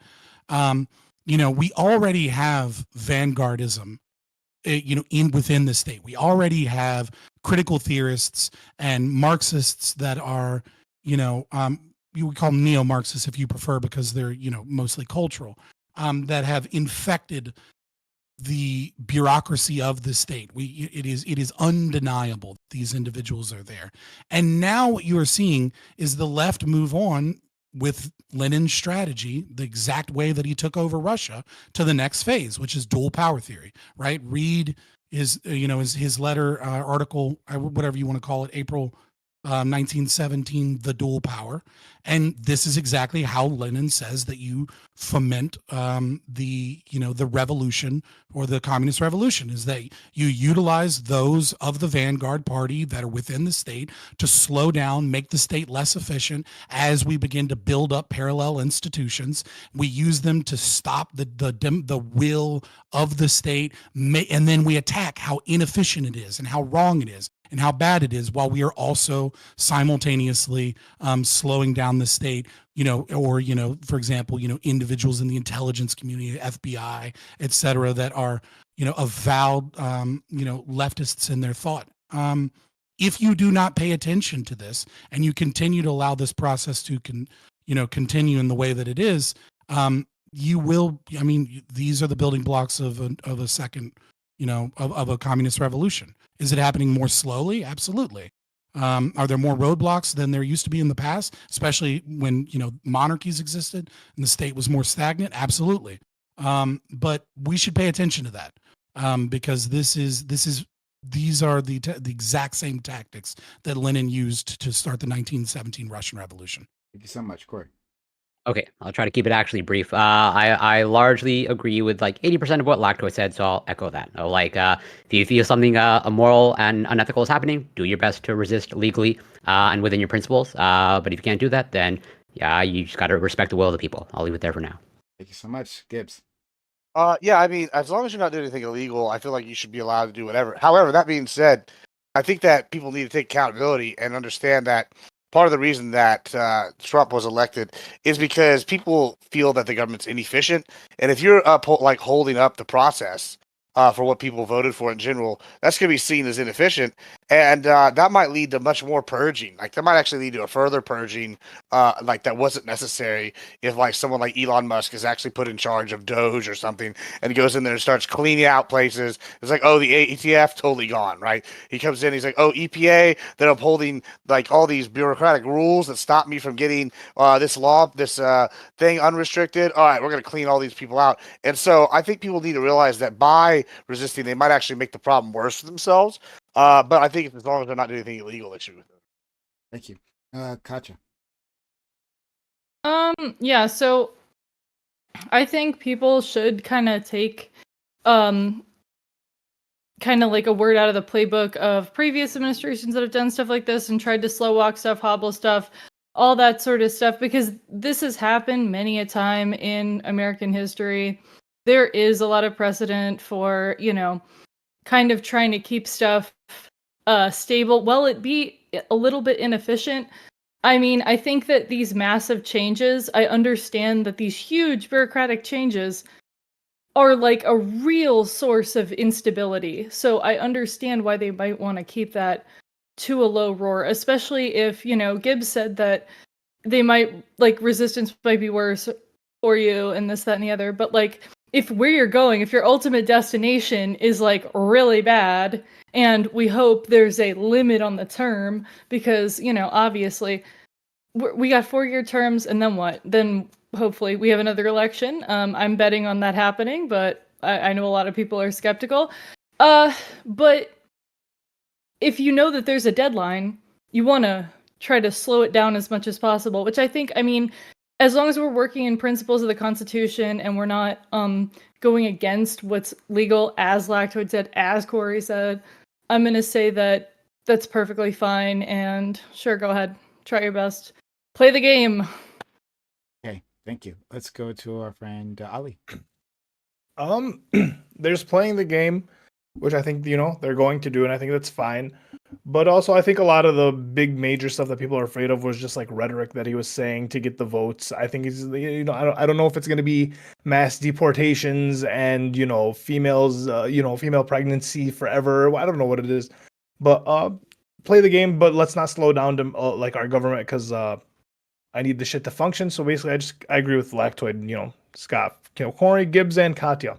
Okay, let's go to our friend Gosi, excuse me. So I don't know. It's kind of hard for me because I think we need to it's more about the specifics. So I think when it comes to ethics, it really comes down to the specific thing, and I'm just hoping that the people that are working in the administration and in the government to either pass these orders or slow them down or whatever are just wholly doing them for, the what's best in mind for the people, which is like a very idealistic situation to hope for, but that's what I think when it comes to ethically working in the government.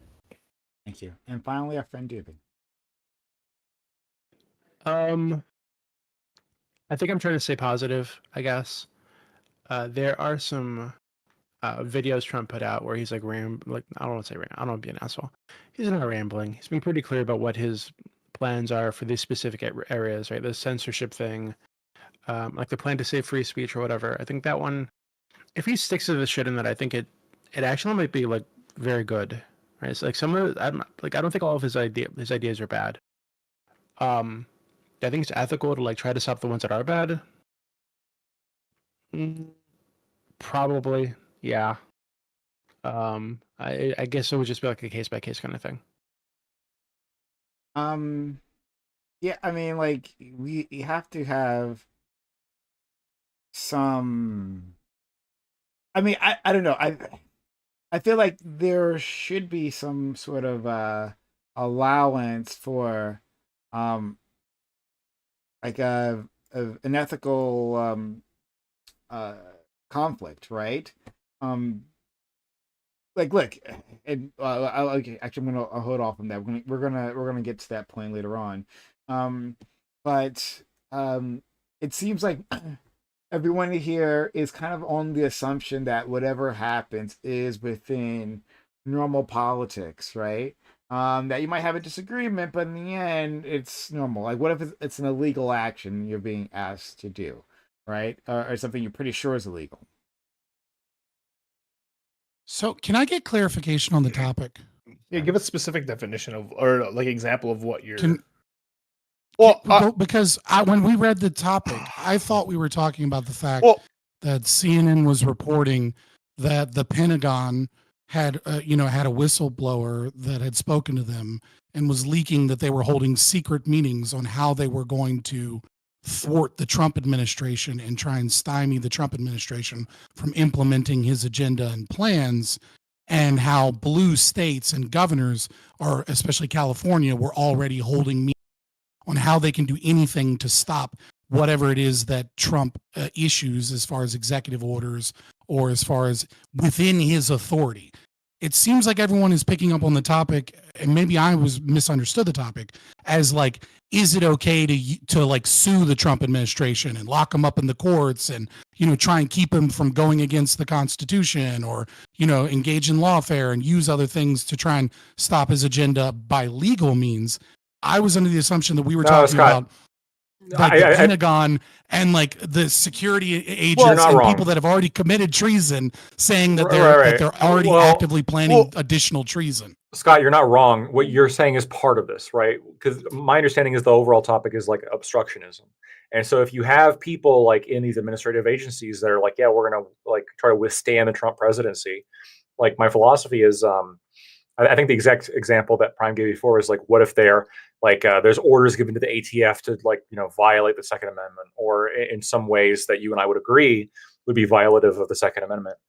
Like, yeah, I think that you should resist that, but obviously there's a limit. Like, you can't break any laws to resist it.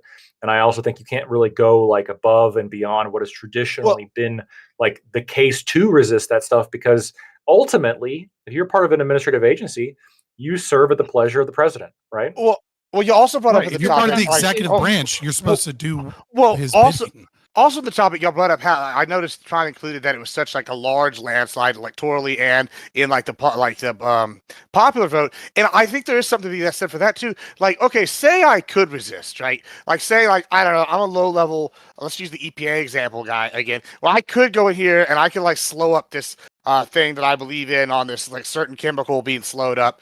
I could do that. Now, the argument I think is really interesting is that does my narcissism and my belief like entitle me to be like, hey, I could sew this up legally? Does it entitle me to go and do this? Even though part and a major reason why that the like people have put Trump in office is the economy, but it's also economic excess, and like we want to buy the government that's just waste. And which part of this would be wasteful? You're going to be wasting taxpayer dollars by slowing this process up when part of what he's trying to sell is efficiency. We're going to fix XYZ. Like, do you have this moral right to be that narcissistic and like do that? I think is also it depends on the issue gives, because everybody can say that, right? Yeah, sure, but like, yeah, I mean, what issue? Like, okay, if it's like I'm taking your Bill of Rights away, if we're starting concentration camps, sure, I don't think anybody's gonna argue. But like, what level does that stop? Like, where are you like not as justified? I mean, like, you have if you work in the executive branch, you have done two things. One,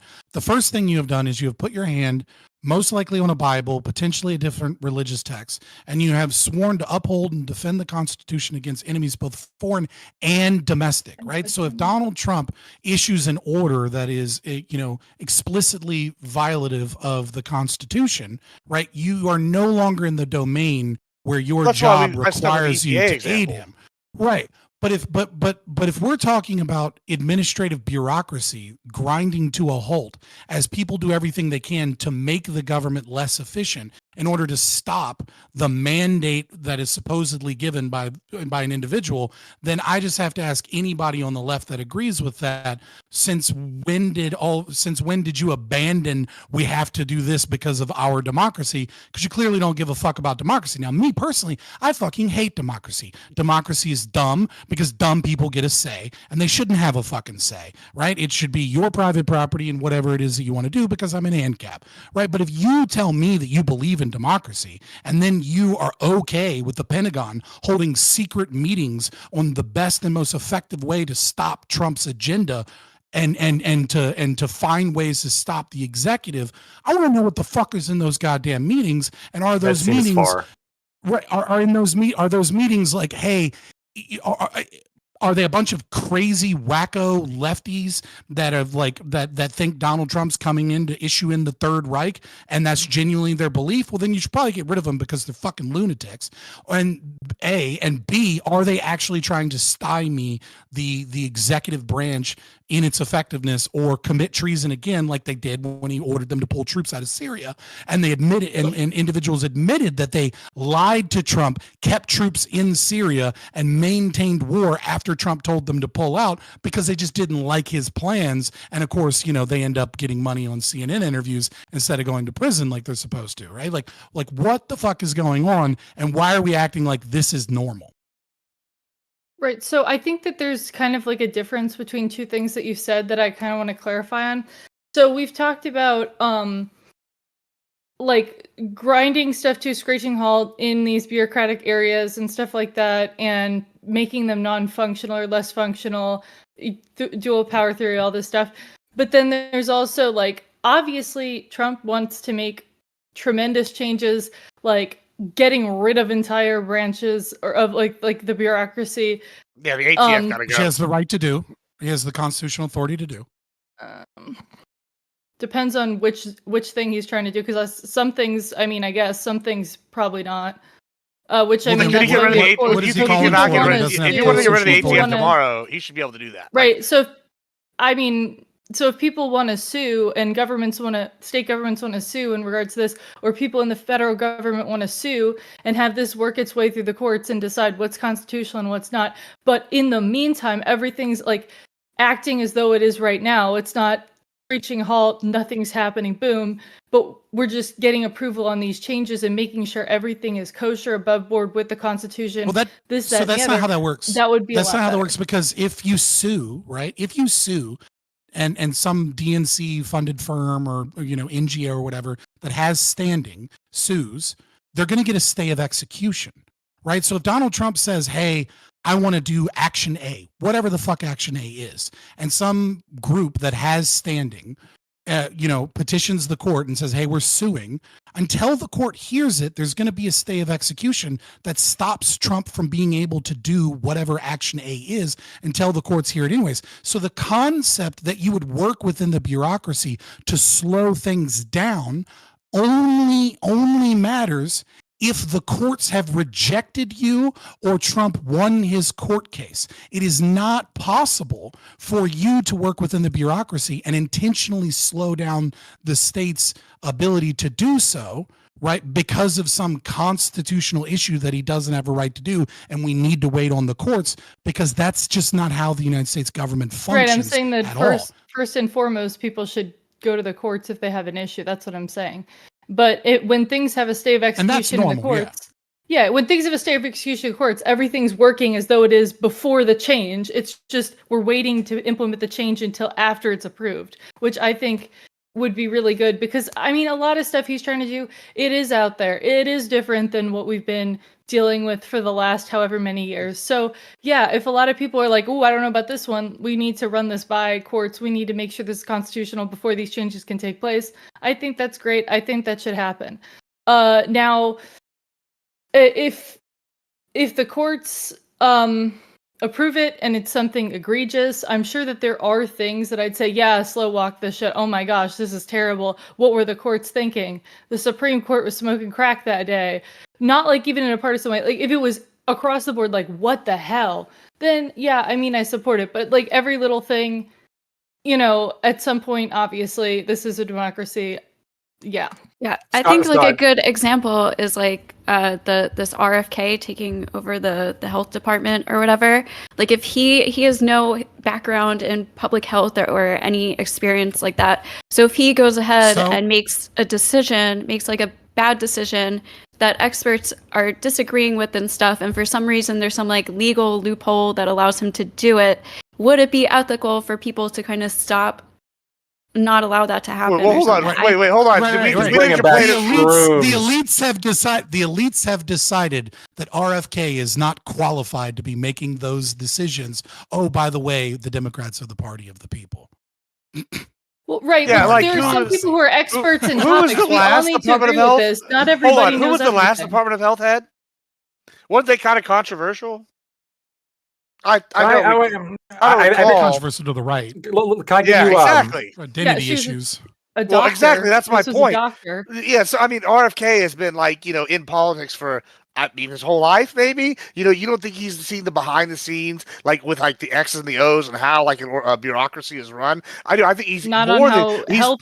Hold on, he's definitely more qualified. Wait, hold on. So you're saying like only a neurosurgeon or a surgeon should be the head of like the Department of Health? That's idiotic. You're gonna want someone that's like actually a bureaucrat that knows how to run it. Probably not an anti-vaxxer. You lost the fucking election. So if you believe in democracy, right, then shut up and go ahead and bend over and take the power of the state being used against you violently, right? I don't fucking believe in democracy. I think it's fucking stupid. Damn. But I have principles that are fucking consistent, right? So if you want to ever utter out of your fucking mouth that you think democracy is good, when the will of the people overwhelmingly support a ticket that has this person that is already, very rarely do presidents not run and it's obvious who the fucking FDA head is going to be, right? Like that's not a normal fucking thing.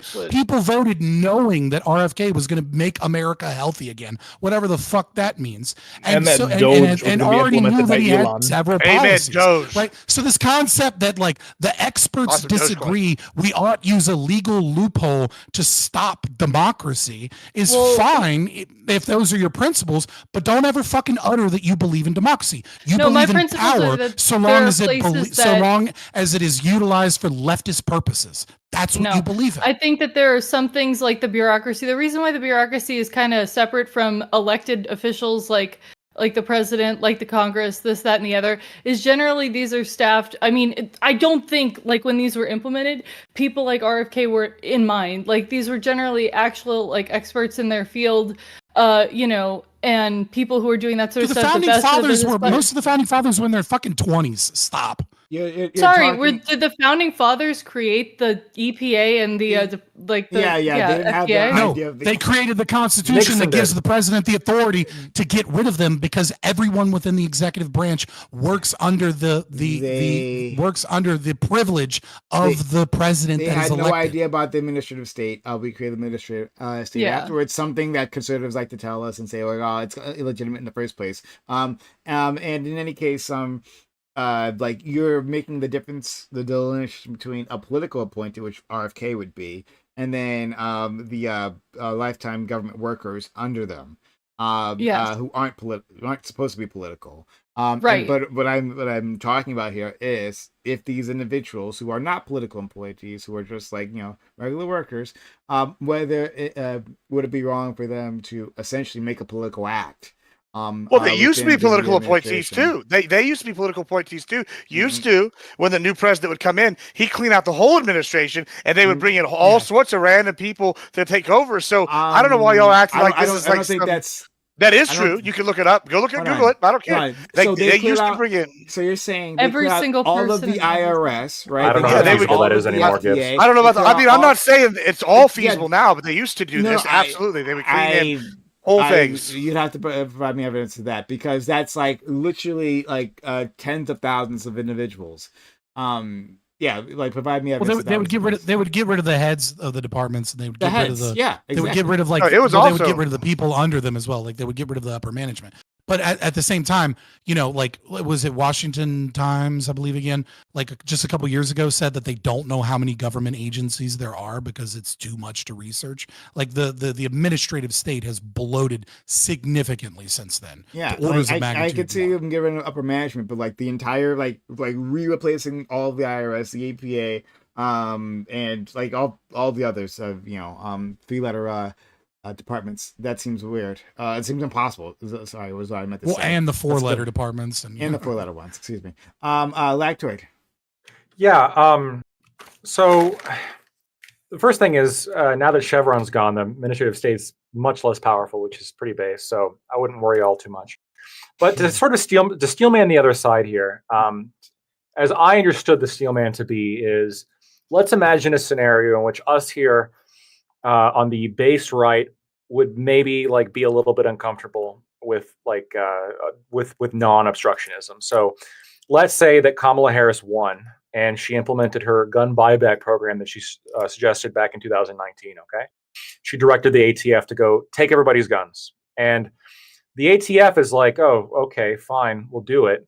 But some of the agents themselves were sort of dragging their feet a little bit when it came to raiding people's houses to illegally confiscate, in my opinion, confiscate their guns. Now, they may actually have some legal basis to do so, potentially, but the agents dragging their feet, if they're not breaking any laws, and they have discretion to extent to drag their feet, but they're not like really going above and beyond that discretion. Do I think they're doing something wrong? I don't think they're doing anything like that they should be. I don't think they're doing anything like wrong per se. Obviously, it's issue dependent for me, but on principle, I don't think they're doing anything wrong. But I do also think that the big issue here is they should just be able to be fired, right? Ultimately, that should be the weapon of the executive saying, look, I'm not going to make you do this job, but if you're not going to do the job, I'm going to replace you with somebody who will. And if you can't find anybody who will, well, that's kind of your problem, right? That's an issue with the way you're running your administration. But a lot of these federal employees have all these protections that make it pretty difficult for them to be fired. I think that's really the main problem, right? So in terms of people being obstructionist, again, as long as it's not illegal and as long as it's not like beyond what traditionally we accept, then I don't personally have a problem with it. But I think one of the concerns I do have is, let's say you do have these workers, for example, having these secret cabal meetings and plotting how to slow down the president. There's no reason why the president shouldn't be able to put somebody in charge. They'll just fire them right away and say, look, I mean, if you're all going to plot against my agenda, you're gone.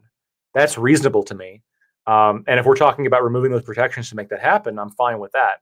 But I mean, to answer the steelman, Scott, I mean, what would your thoughts be on those particular ATF agents that very drag their feet? I would say that you haven't compared like variables, right? Because in your example, you were talking about something that is explicitly unconstitutional and a violation of the NAP, right? Whereas what I am speaking about is individuals in DC that are 80% voting Democrat plus, right? That are overwhelmingly left-leaning, that have fears of Donald Trump administration, but also have a willful desire to stop his agenda with their job, right? Just because it's his right-wing agenda, not because it is violating individual liberty, violating people's rights, or violating the Constitution, right? So it would, if that is the issue that I take part with. I take issue with the concept that we have left-wing people that have adopted,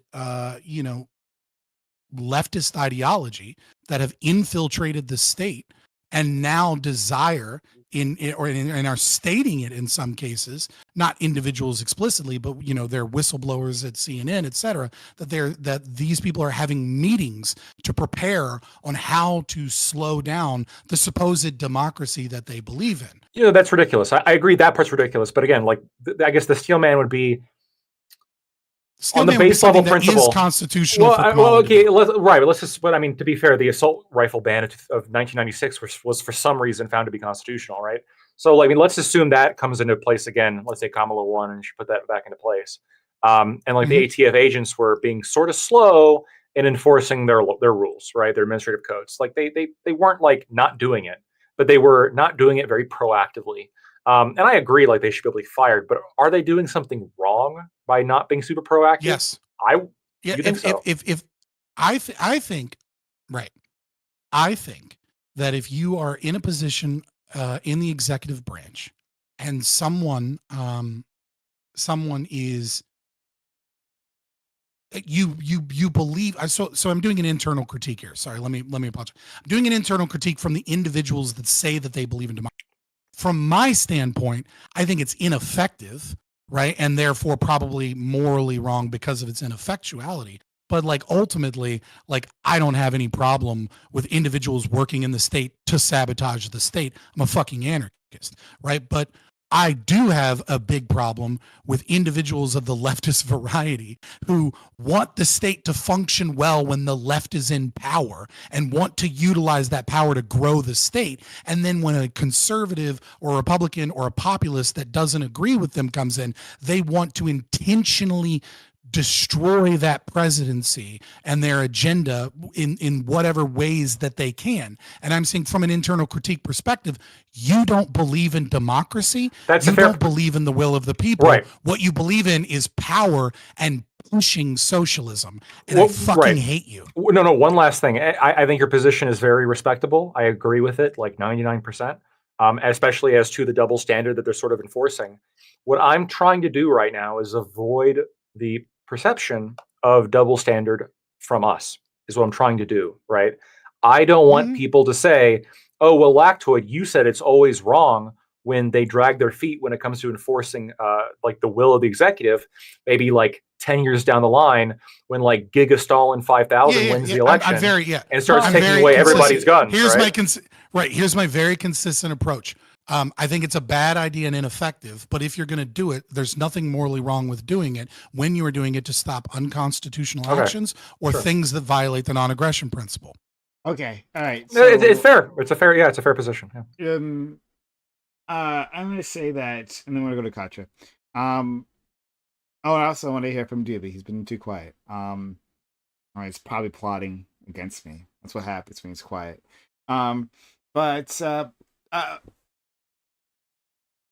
It might be because I don't have a proper historical view, right? Maybe we should have had Aiko here for that, right? But as far as I can remember, and as far as what I've read, what I've seen, we haven't had this talk within the administration about sabotaging a president like this for any previous Republican administration. Maybe Nixon, I don't know, right? But I believe this is new. And maybe other people can help elucidate me. Maybe I'm missing something here.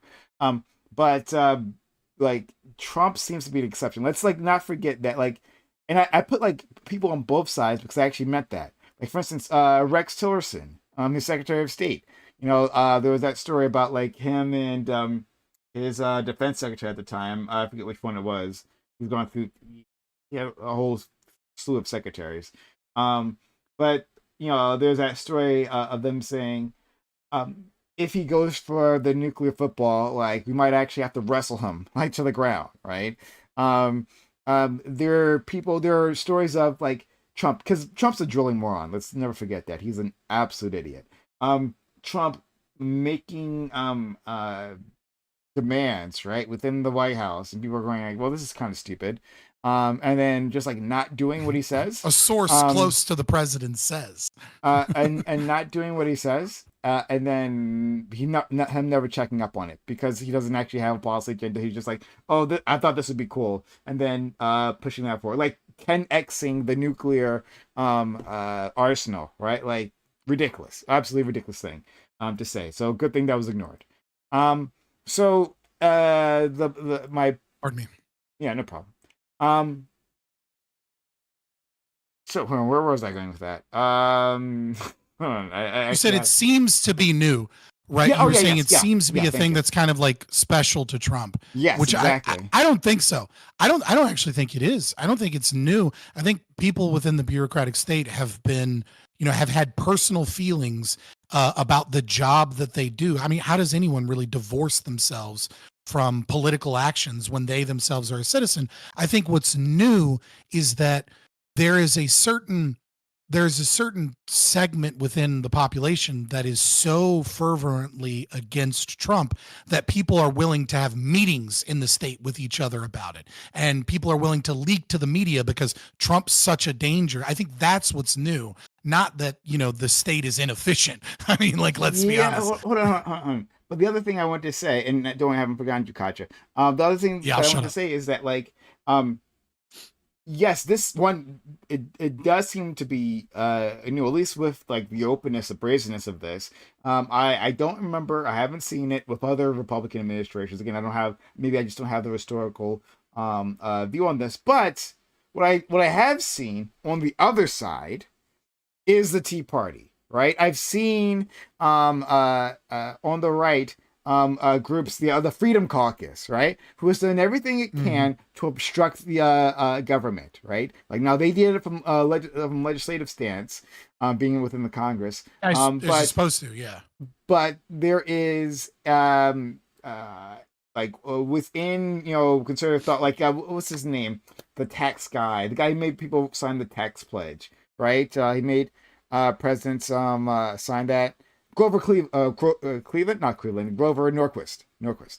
Right? Like there is an ideology that, will shrink the government down until you can like drown in a bathtub, making the government more and more inept, making it unable to answer the will of people.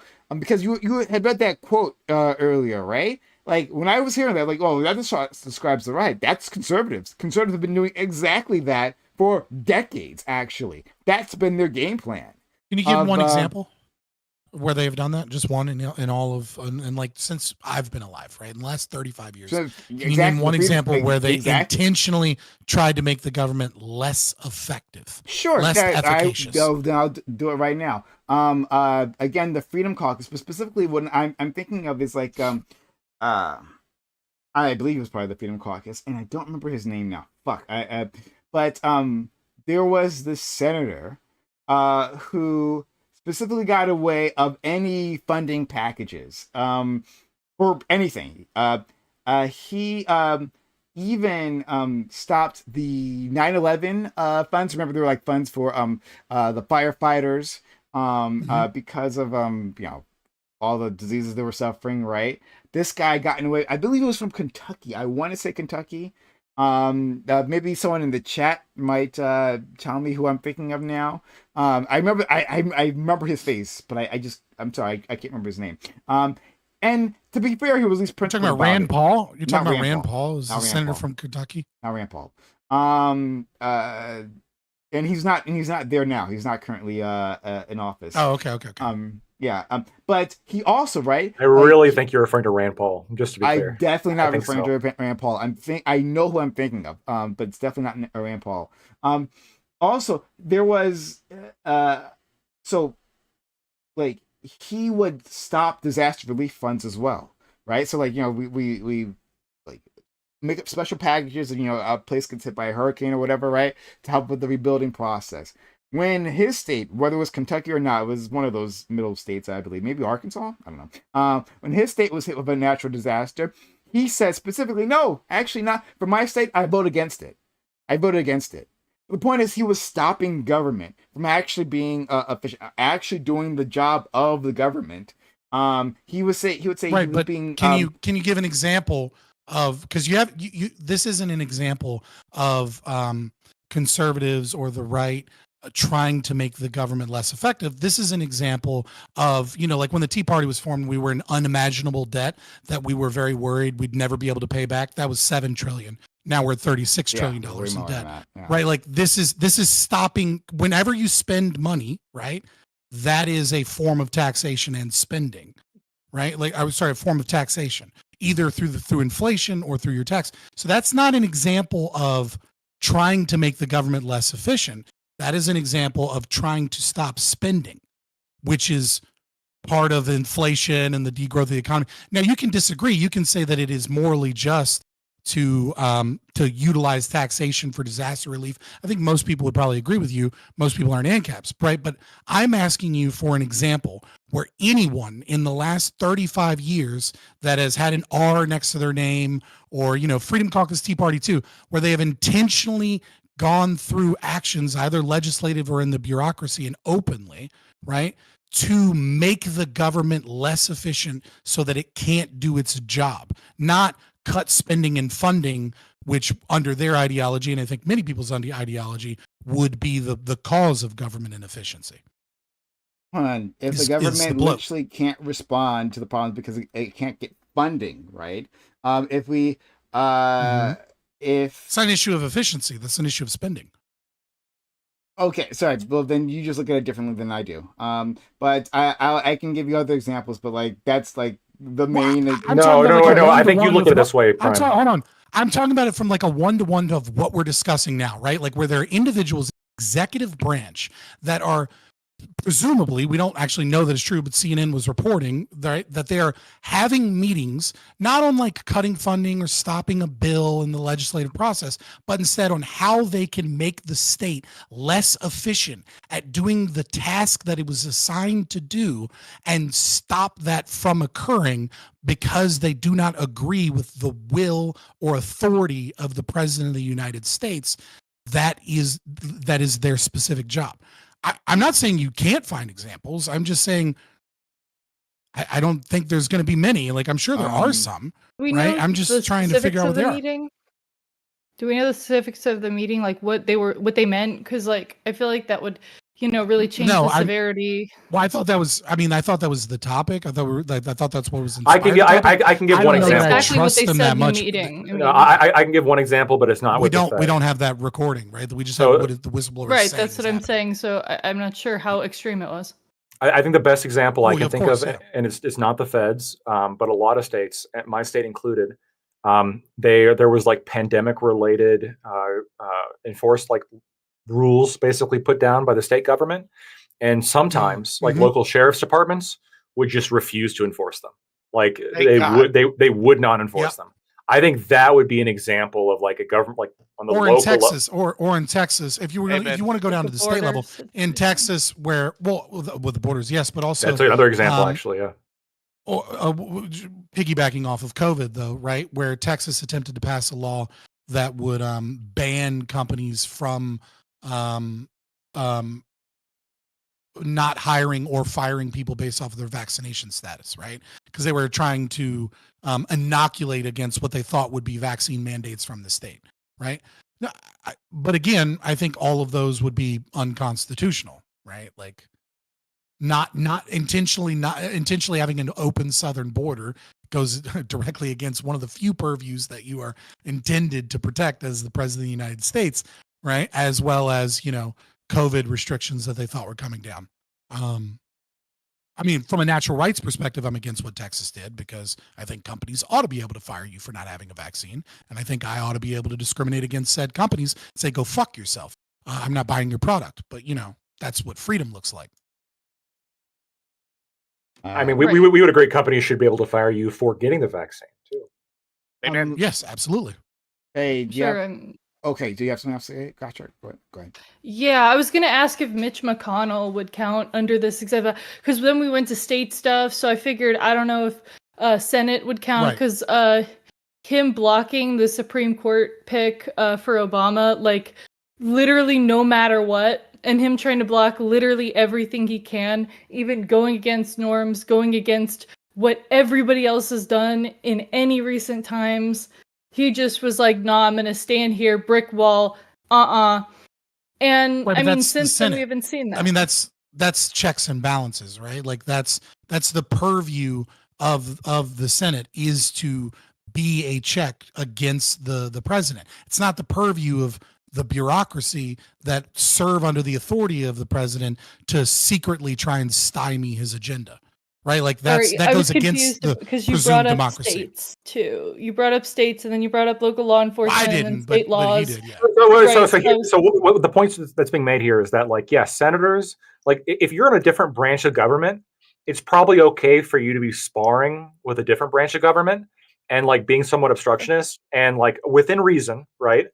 That's fine, right? That's your job, really. He wouldn't confirm anyone. Right, but that's your job, right? And I will agree with you that there was a little bit too much. I think, even though it wasn't illegal, there was a little bit too much obstructionism there. Probably went beyond the norms and traditions of the country, for sure. Yeah. I think you might, a little bit there. Yeah, there's an argument there. Probably are right. Probably, but what we're saying is that if you're in the same branch, like, you need to be if you're within the executive branch, your duty is to be like unquestionably, like, you are a tool for the president. Essentially, you do what the president says. If you're all like under the judicial branch, right? If you're a lower court judge, unless it violates the Constitution, you are listening, right? But that's the Supreme Court's job to tell you whether or not it is or isn't. And if you're a lower court judge, you follow what the Supreme Court says. That is not up to you, right? If the Supreme Court says something and you're a lower court judge, you follow that, right? And so all of the three branches are built in a hierarchy where at the top, it's the top, and you can't betray them. You can't be disloyal to them. You can't go against them. And it's up to the top of the three branches to keep each other in check. That's the idea. Sure. Yeah, I guess unless it's an unlawful order, I definitely see where you're coming from, but then it's hard because I understand the other side as far as like, basically, if we imagine the U.S. with rules and norms and stuff, we're on a boat, okay? It tilts to the side, right? And I understand why people would be concerned, especially in these branches, that what Donald Trump wants to do is this, and not wanting to completely throw people out of whack and throw the government out of whack to a degree where it's just going to swing back, entirely, like everything. Right, but that's what he was elected for. That's what he was elected for. I mean, you openly admitted in the last panel topic that he was brash and that he had these crazy sweeping things. Like, that's what he was elected for. Let's just use so our if own you believe in analogy. democracy, or at the very least our constitutional republic, then you have to be for him putting forward his agenda and for the executive branch enacting that agenda. Well, I said too that they liked his rhetoric. I don't think people understand the implications of I think what they exactly do. these things This are is going that to do. elitist. Democracy is retarded. Hold on. This is that elitism again. This is the better boat analogy. Would be, instead of like two people on each side and they're going like, oh, there are a bunch of people on each side and it's flipping one way or the other. It's that the boat is flooding. And one side is going, hey, you know what? We're going to fix this and we're going to do whatever. The other side's going, let's talk about gender studies. And we go, hey, we want to come in here and cut out all the problems, and we want to get the water out. Get all the water out of the boat. And so instead of getting the water out of the boat, y'all are going, hey, you know what we're going to do? We're going to poke some extra holes in here to slow them down because we don't want these guys proven right. That's the argument y'all are making, because it was such a resounding victory. It's like this. I'm not arguing that they don't have a right to do this as long as they don't break any laws, or somebody doesn't have the right to not carry out an order they don't want to and then suffer the consequences, get fired. It's that they're not. I feel like people's narcissism and they're just like self-identity, like, oh, I know better than all these other millions of people. I'm so much smarter than them. Ignoring the wisdom of the crowds because they just millions. Really complicated. This is an extreme landslide. How many people this is an extreme This is maybe the biggest landslide we've had in the last, I don't know, at least my lifetime. And we're sitting here going, bigger than Obama? Yeah. No, but what I'm saying is, after a president is elected, more After votes than president Obama. is elected, people aren't like it's kind of up Everybody to gets him. votes. Exactly. That's neither here nor there, baby. And the point is, biggest in our lifetime. That's the point, though. Is they're sitting here and they go, it's an extreme My man, amount, voter and turnout. we window want dressing, people want as you extreme call it. change, and y'all are like, no, we have the right to stop this for everybody because reasons. We're smarter than you. I think. Well, It's no, like, here's the oh, thing. you don't understand tariffs. Like clearly, you didn't understand Well, economy. they Like not didn't you in general, because understand tariffs. yeah, we understand tariffs. We also understand cumulative inflation, which apparently the Dems didn't. So like, No, I'm sorry, I'm not going to does take the China economic pay line. the inflation? How does China pay the inflation? Like, how does that work? How does Like, China pay the how does, inflation? not Cumulative. inflation, He said tariff. cumulative. This is like I'm not even sitting here Tariff. yelling tariffs from the top of The the Chinese That's the wrong government word. sends us a check. yeah. Yeah, A exactly. big giant check.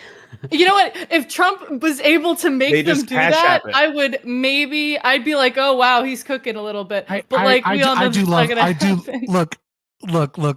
Let's not talk about tariffs because I guarantee you don't understand them either. Like, I'm sorry, but like anytime I've ever met anybody in Twitch politics, even fucking Econo boy, who is, has a master's degree in economics, has been working his whole time, he doesn't fucking understand tariffs, right? China pays, we pay, we all pay. All right, there you go. That's what Well, yeah, tariffs because do. then We you all get fucking trade pay. wars. Yeah. We're kind of already in trade wars, right? But Trump wasn't calling for trade war to use them to negotiate, which you would be a variable. He's just saying they're great.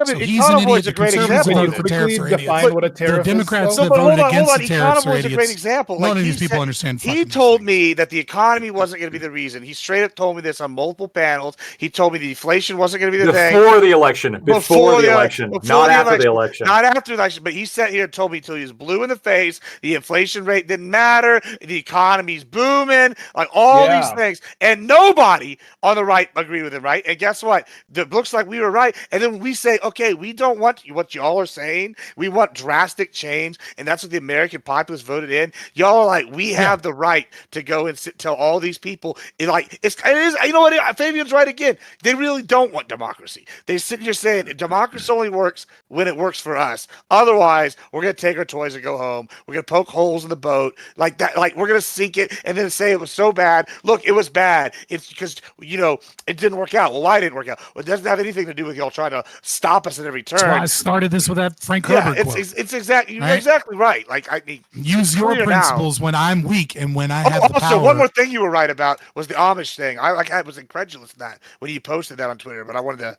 also say you were right about the Amish thing. I was pleasantly surprised and happy about that. I was. Fair enough. I appreciate that. That was one thing I was right on. The Amish fucking True experts had a of big turnout in bureaucracy. Pennsylvania. So I'm only an expert in bureaucracy because of my sheer hatred of it. Doobie, I was joking about the Amish being experts in bureaucracy. Okay. Doobie, I want to see if you have anything to add. Then we'll go to our friend Ali. I have nothing to add on the stuff they've been talking about, to be honest. I think how do I put this? I think Gibbs is right. Okay, sort of. Unfortunately, so I think that even if, because I actually don't think Trump is going to do anything really crazy, right? Or that I would consider to be wildly immoral or a terrible, or I don't think he's gonna be a fascist. I think a lot of the people who are saying he's gonna be a dictator, and he's gonna be the last election. I think all that's gonna go into the memory hole, and we're gonna forget people were saying that crazy shit in a few months, right? But Don't I think keep saying it. Trust. Yeah. But they won't let us forget. TikTok exists, brother. I think that Katya's position is toxic, actually. At least the way you're speaking about it right now. Maybe you wouldn't say this the average person. Because, you guys don't understand this. Oh, well, you actually don't know. It's too complicated, yada, yada. I wouldn't say that to regular people in electorate, but I was saying that every single person doesn't know the facts of exactly how bureaucracy works and how the economy works, which I mean, it's the objective truth. I don't know it either. I doubt everybody here could explain literally everything. Yeah.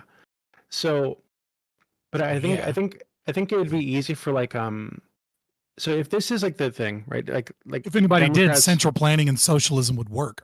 I'm glad that you agree that market socialism is not possible because nobody knows everything, and you actually need the price. Well, I and don't. Yeah, capitalism. I don't believe in This is Dibby's planning. time. So this is the thing, right? I don't So believe if in the economy. next like stage of this like drama is a bunch of bureaucrats or elected officials or people in like political positions, like we find that they're like a ton of them trying to slow the process, right? Trying to fuck things up, trying to bog down the works, right? I feel like that would be a fucking massive gift to the Republicans and to Trump, but to the Republican Party, really. Because what they're going to say is, hey, look, you guys had this massive landslide victory. The Trump came in with a mandate, and the Democrats, they care so little about your opinions, about what you want. They fucked it all up, right? They're going to blame every screw up on the Democrats and on this these bureaucrats slowing shit down. And the next time that comes around, that'll be the talking point, right? That the Democrats don't give a fuck about you or the mandate that you gave Trump. What they care about is they'd rather fuck up the country than give you what you asked for. Like that's going to be. I don't really believe that because it doesn't work the other way. Like for example, I mean, when Republicans have like done not bureaucratic obstruction, but opposed a lot of things that would have alleviated situations or helped some people with stuff, like during Biden's presidency, during Obama's presidency, this, that, and the other. People blame who's president at the time for bad stuff that happens for the most part. So I don't know. Like, I mean, if they blame Biden for things that were caused by Republicans, but if bad things happen under Trump, they're all of a sudden gonna like start being rational and blame Democrats for like actions that took place in the back seat. I don't know if that'll work like that. True. I think you're an example. Actually, yeah. Give an example of that. Just you have an example of well, I meant God's, but that's fine. If you Sorry, go ahead. Example of what? Well, you the claim that like Republicans did something to stymie the Democrats ability to govern in some way even from a legislative position. Trump killed the bipartisan border bill. The bipartisan border bill that gave $80 million. Don't even start with the border bill thing. It was not a bipartisan bill. They amended it that didn't have any Ukraine or Israel. They amended after that. Year that had, yeah, sure. Yes, you're correct. It amended, and that there was still more money in foreign aid. Killed the 2016 bill by Triple Trump. the amount of money in foreign aid than there was for the actual border. That it was a process that allowed asylum to give temporary and a pathway to citizenship and permanent residence to everyone. Oh, and by the way, allowed up to 2 million immigrants coming across the southern border per year. So that'd be 8 million. That'd be about 0.5% of the entire United. It's rich because they also killed the bill. It was to add more. Y'all killed the 2018 bill too. Sorry, you don't get to sit here on this high horse. And that was 3.5 years afterwards, after they got rid of all the executive orders that Trump put in. It also even had more. It even had more than what they wanted. Okay, wait, hold on. So can I address your claim, Scott? People rightly blame the Democrats. Whoa. People rightly blame the Democrats. No, because the Republicans supported it until Donald Trump said to kill the bill. Oh, he said Donald Trump they were for open borders when they campaigned, and then they got rid of all of his executive orders, and then they didn't have a quote bipartisan bill because they were in support of this season, and they wanted to use this bill as a means to say that they achieved something. They had Republicans then killed the bill to leave it open for the election. No, that's not true. We killed it because it wasn't good enough. It was literally was stated. So hold on. So what was he doing the first 3.5 years? Yeah, why did you pick the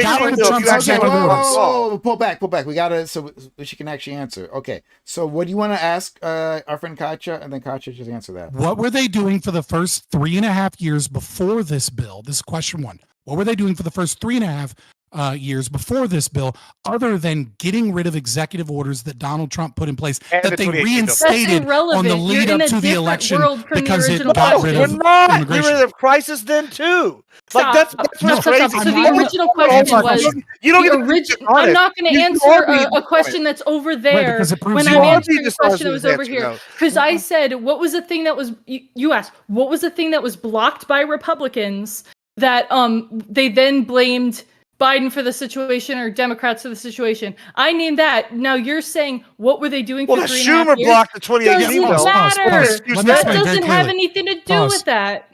Pause. Let me explain why it does. Here's why it does. Because your original claim is that it is the same in the inverse. And the inverse would be that the Democrats have a genuine desire to push an agenda. And they put forward bills, and then the Republicans stop those bills from being able to take place. And then the electorate blames the Democrats because they're in power instead of the Republicans that stopped the agenda. And my argument is for 3.5 years is how long they sat on this issue, and that they intentionally rescinded executive orders from the very beginning of their administration that opened the southern border, that they ran on open borders in the primaries, specifically Kamala Harris. It did happen. It absolutely did happen. They And then said all of a sudden open they put borders, I'm or did they gonna say fucking pathways finish. to I'm gonna fucking finish. I'm gonna fucking finish. And then they put forward a bill right at the end that was killed. And the reason that bill was killed right at the end by Republicans, you're saying it's just Trump in the election, but there are a lot of other fucking problems with that bill, and it is not a good bill that agrees with the immigration of the conservative that's what's side. crazy Anyway. is the It was written by a Republican. but with some Yes, it Republicans. Hold on, some Republicans. First of all, you're also like omitting that y'all killed the 2018 Chuck bill. Schumer said more. this as Y'all well killed as it. the Senate Republicans. Y'all killed the 2018 I believe bill. it was Mitch McConnell. Chuck Schumer's a Democrat. Why would we listen to him? And Mitch McConnell. This was dishonest. Who is he? This is why you're so elitist. Once again, a large segment of Republicans said this bill's not good enough. We don't want it. The 2018 bill was better. We don't want this bill. Hold on. Let me finish. We let you spiel your whole bullshit.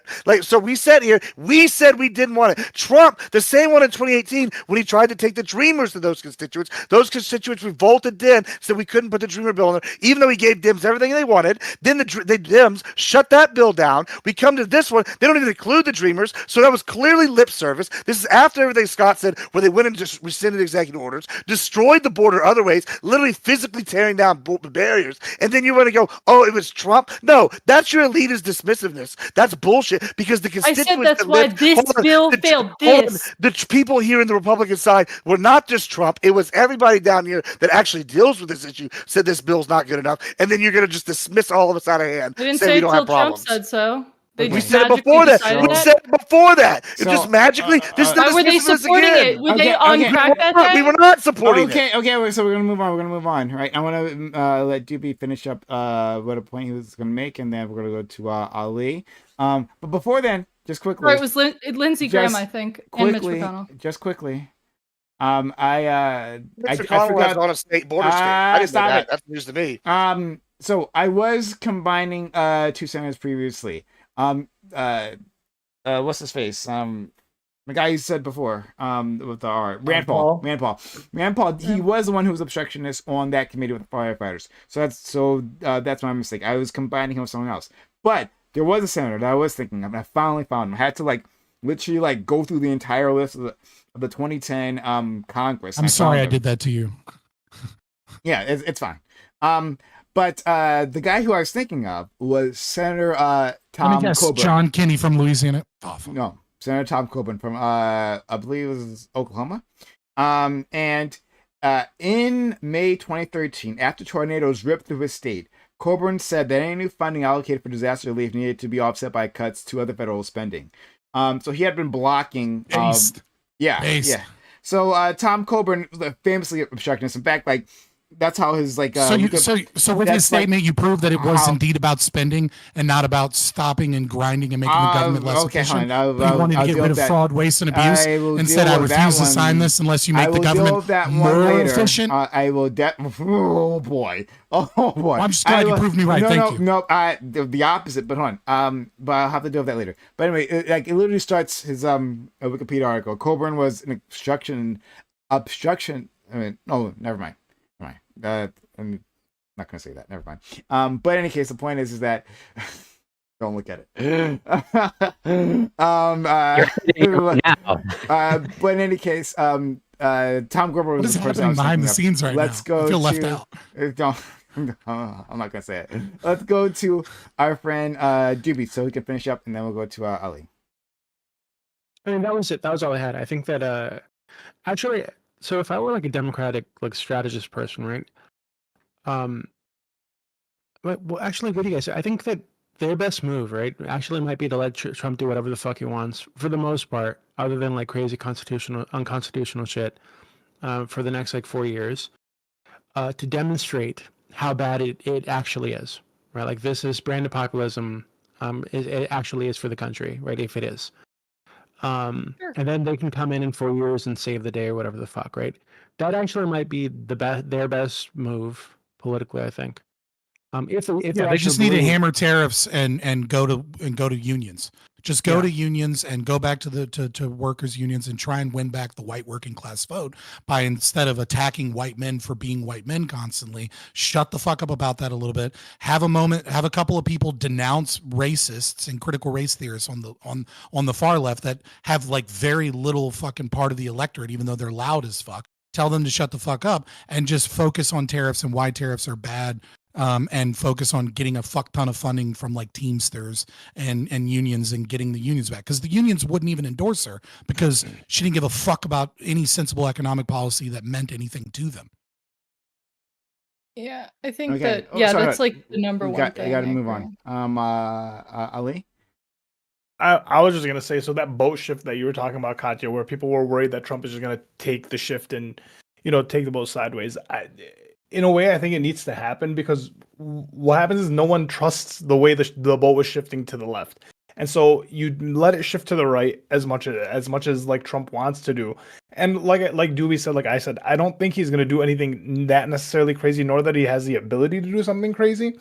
So it's like you get two things: either he fucks up and he looks, he fucks up, and now you get to come in and save the day, or he does some good shit, and the left now takes the fucking L, has some humble pie, and kind of learns how to like retalk to their base, and maybe, focus in on what the country actually wants, because that's what Trump did. What if it works? I agree with you. No, listen, I agree with you here. It doesn't. With my boat analogy, I was saying if we are capsizing the boat. One second. I just got to get this out really quickly. A super chat from GSU Gambit says, only elitists and authoritarians would install a candidate as the primary winner, the primary election winner. I'm happy they lost, but also sad we have Trump, LOL. Thank you for the $5 super chat. Much appreciated, USU Gambit, for being so kind and supporting us. Guys, support the channel, sub to the channel, give bits or give subs. We do need your help. So if you're out there and you appreciate what we're doing here, consider helping out. If you got Amazon Prime, just Prime Gaming, use that here on the channel. One free sub. We definitely need your assistance. If you're out there haven't supported yet, consider supporting the channel now. All right, so you can respond, Katya. Right, yeah. So with my boat analogy, yeah, I think, if it's just been like gentle waves or whatever, and he wants to, have it like turn up the heat a bit, sure, absolutely. Yeah, the time, as I was saying, that I'd like, okay, if they need to obstruct, would be stuff that would be like the end of the country. If it was that extreme. If it's not the end of the country, the end of the democracy, then, okay, yeah, it's his time to shine. That's, I guess, just my main concern, that everything would be, thrown into complete chaos and turmoil, because we are a very large. That'd be funny. That'd be funny if conservatives voted themselves into a monarchy. But we have to be specific, right? Because when you say the end of the country, right, that is a subjective interpretation. That's not the same thing as saying violating the Constitution, or, under, an objective framework like violating the non-aggression principle. I mean, if the Constitution is like no more, or that's fine. But when you say the end of the country, all I can think of is like the V coming next day and saying any fucking policy is the end of the country, right? Like, you know what I mean? Yeah. If we're talking about violating the Constitution, I don't think you have any real disagreement with Lactoid and I on this perspective. Right, like if the only thing they're attempting to stop as stymie is blatant violation of the Constitution, then I don't think any of us have any issue with that. Does anybody here have an issue with the Constitution being blatantly violated by something that Donald Trump does, and the executive branch being like, well, I'm going to drag my fucking feet on this one? Well, I mean, couldn't you, no matter what, always just defer to that? As in, doesn't everybody have an out in the executive branch saying, well, I thought it was unconstitutional, so I didn't do it? and then that has to go through the legal process. Well, if you're right? wrong, you get fired, right? Yeah, but like but in a way that would also be a form of obstructionism, right? Or just like months later they know whatever the Supreme Court ruling will come down. Like Yeah. Right. Yeah. It is unfortunate My that fear people aren't is honest or true about the their court situation. or principled Well, or the- philosophically knowledgeable or even knowledgeable of the Constitution. I think Corey brings up a good point, which is that ultimately, you can always say, well, I thought, Ultimately, government sucks. Yes. No. Ultimately, this is always unconstitutional, right? Like, why did you drag your feet? Oh, I thought it was unconstitutional. I understand that. I think this is a part of the problem with the living constitution theorists that have been put on the court, and this concept of we don't really know what the law is until the court makes it up. Essentially, I think that's a major issue. So. I think the only solution here is just to say, look, I mean, it's got to be a reasonable reading of the Constitution based on what it is. And if you are wrong, then, I mean, what else to say? So we've blown past time, so I want to respect everyone's schedules here. So thanks so much, everyone, for coming through. And if you haven't supported, consider supporting the channel. Again, we do need your help. We don't have many subs right now, so consider subbing to the channel, gifting bits or gifting subs, and keeping this up, this enterprise up and running. So I'm gonna give outros to all these great individuals. But yeah, this was a fun conversation. I really enjoyed it overall. You covered a lot of ground. Fiery but mostly peaceful protest.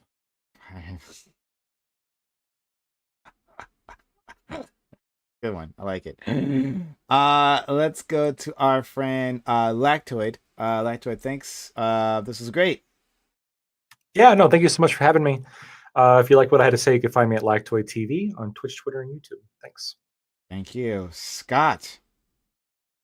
Yeah, I am Scott from Fabian Liberty. You can find me on Fabian Liberty, mostly on YouTube and Twitter.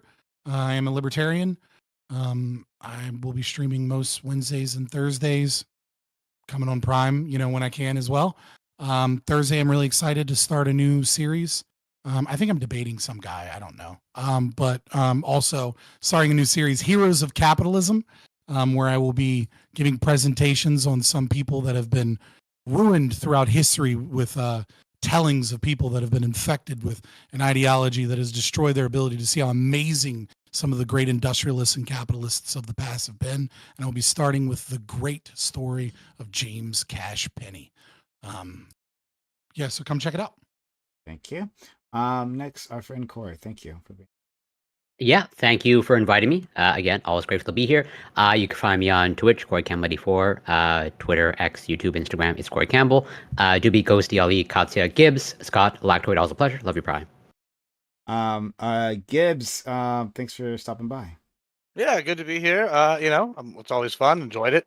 Also, I'm Gibbs. Hey, guess what? I got some new stuff too. We're gonna be doing 1v1s on Tuesdays from now. You can always catch me here on Mondays and Wednesdays. We're gonna also be doing stuff, and then Thursday, I think we're gonna be bringing a roundtable debate back soon. We're gonna be bringing back conservative topics because it's always these lefty-dominated spaces. We only talk about what the left wants to talk about. I think we're gonna start talking about what the right wants to talk about sometimes around here. So check it out. And then if you catch me on the weekend, you didn't because I'm drinking. I'm curious what these topics will be, though. Now that's got me really curious. When we're gonna go with that? And I don't know. I feel like we talk about stuff that I feel like we talk about things that would appeal to conservatives sometimes. Maybe I'm wrong. But what do you guys think? Conservative topic. I think your topics are pretty open ended. Yeah, yours are fine. They're not like some people I've brought up stuff before. Like I'll just do something specific. Like we talked about the jobs report, right? And like not here, and I've talked about it before. And I was like, well, I don't really trust this. And people are like, why don't you trust it? Like, well, when I go to Monster and they have 40 to 60% people working, 2 jobs, and then you go to the jobs report and it says 3%. There's some sort of discrepancy here, and then that's a conservative talking point people want to talk about. But I brought that up on many panels, and nobody wanted to talk about any of this. Right, Plus, that's just an example. And Wick's Discord server earlier today. Yeah, well, is the Department of Education today? It was yesterday, I think. Is the Department of Education good or great? You discuss. Yeah, should we abolish the ATF? Yeah. Yes. Abolish every 3-letter agency. Well, thanks so much. All right, let's All of go. them. Katya, thanks for being here. And finally, you've experienced the magic of Scott. I don't think you had the Yeah, pleasure no, I previously. haven't. But yeah, Katya's been doing great here so far previously. And I was hoping she would get along well with Scott. Apparently, yes, no one's upset. No one's in tears. So No. hopefully things Cheers for off stream. yeah. I just cry after all panels. Yeah. Yeah, yeah, I definitely enjoyed talking to Scott. I always love talking to, people who are like really in it to get in with topics and stuff like that. Yeah, look forward to speaking to all of you guys again, Scott included. I know like Doobie hasn't been here much since I've been joining in, so hi Doobie. Hello. But yeah, it was very fun talking to you guys. You can find me on Twitter at Premier Katya. I don't stream or anything, but yeah, I'm writing a novel right now, so I don't really have too much time for that between that, work, everything else. So yeah. Thanks so much. And good luck for that novel. That sounds really interesting. Let's It's go. very weird historical You didn't even hear fiction. the topic. What do you mean it sounds interesting? No, I mean like, oh, I'm sorry. The fact that you're writing is great. Like I encourage people I'm just to teasing you. yeah. Pursue their creative pursuits. So shout out to you. Hopefully it is interesting in the end. That we can't guarantee. Let's go to I our can guarantee you haven't read anything like it before. Well, Which maybe you have. may or may not be If a you good have thing. recommended it to me, I don't know. All right. It's out there. Ali, thank you for being here, friend. Yeah, thank you for having me. I always look forward to Mondays and hopefully to continue them. As always, free Palestine, but new slogan: just stop giving money to Israel. I think that'll win over the rest of the people. Mm-hmm. Facts. Yeah. Yeah. Maybe like Love to see shorten it a little bit. Just stop giving money to No Israel. more money to other countries. Yeah. No money, other Israel. Done. Oh, other countries. Yeah. No You foreign say aid. other. No, No don't even foreign say aid. Israel. No NMI, foreign aid. NMI. Yeah, Foreign no aid. foreign aid. Oh my You want to get Republicans to stop funding Israel? Just say no foreign aid. You got a bunch No of them. I foreign feel aid. like. Or if you want to get a little bit better, right, and you want to figure out how real Trump train, if you're, for whatever Sell to reason, both sides. just That's say the better one. America first. Yeah, America first. America and Ukraine first. I want to have a chat Fuck Ukraine. after you Fuck close Ukraine and off Russia. for a second.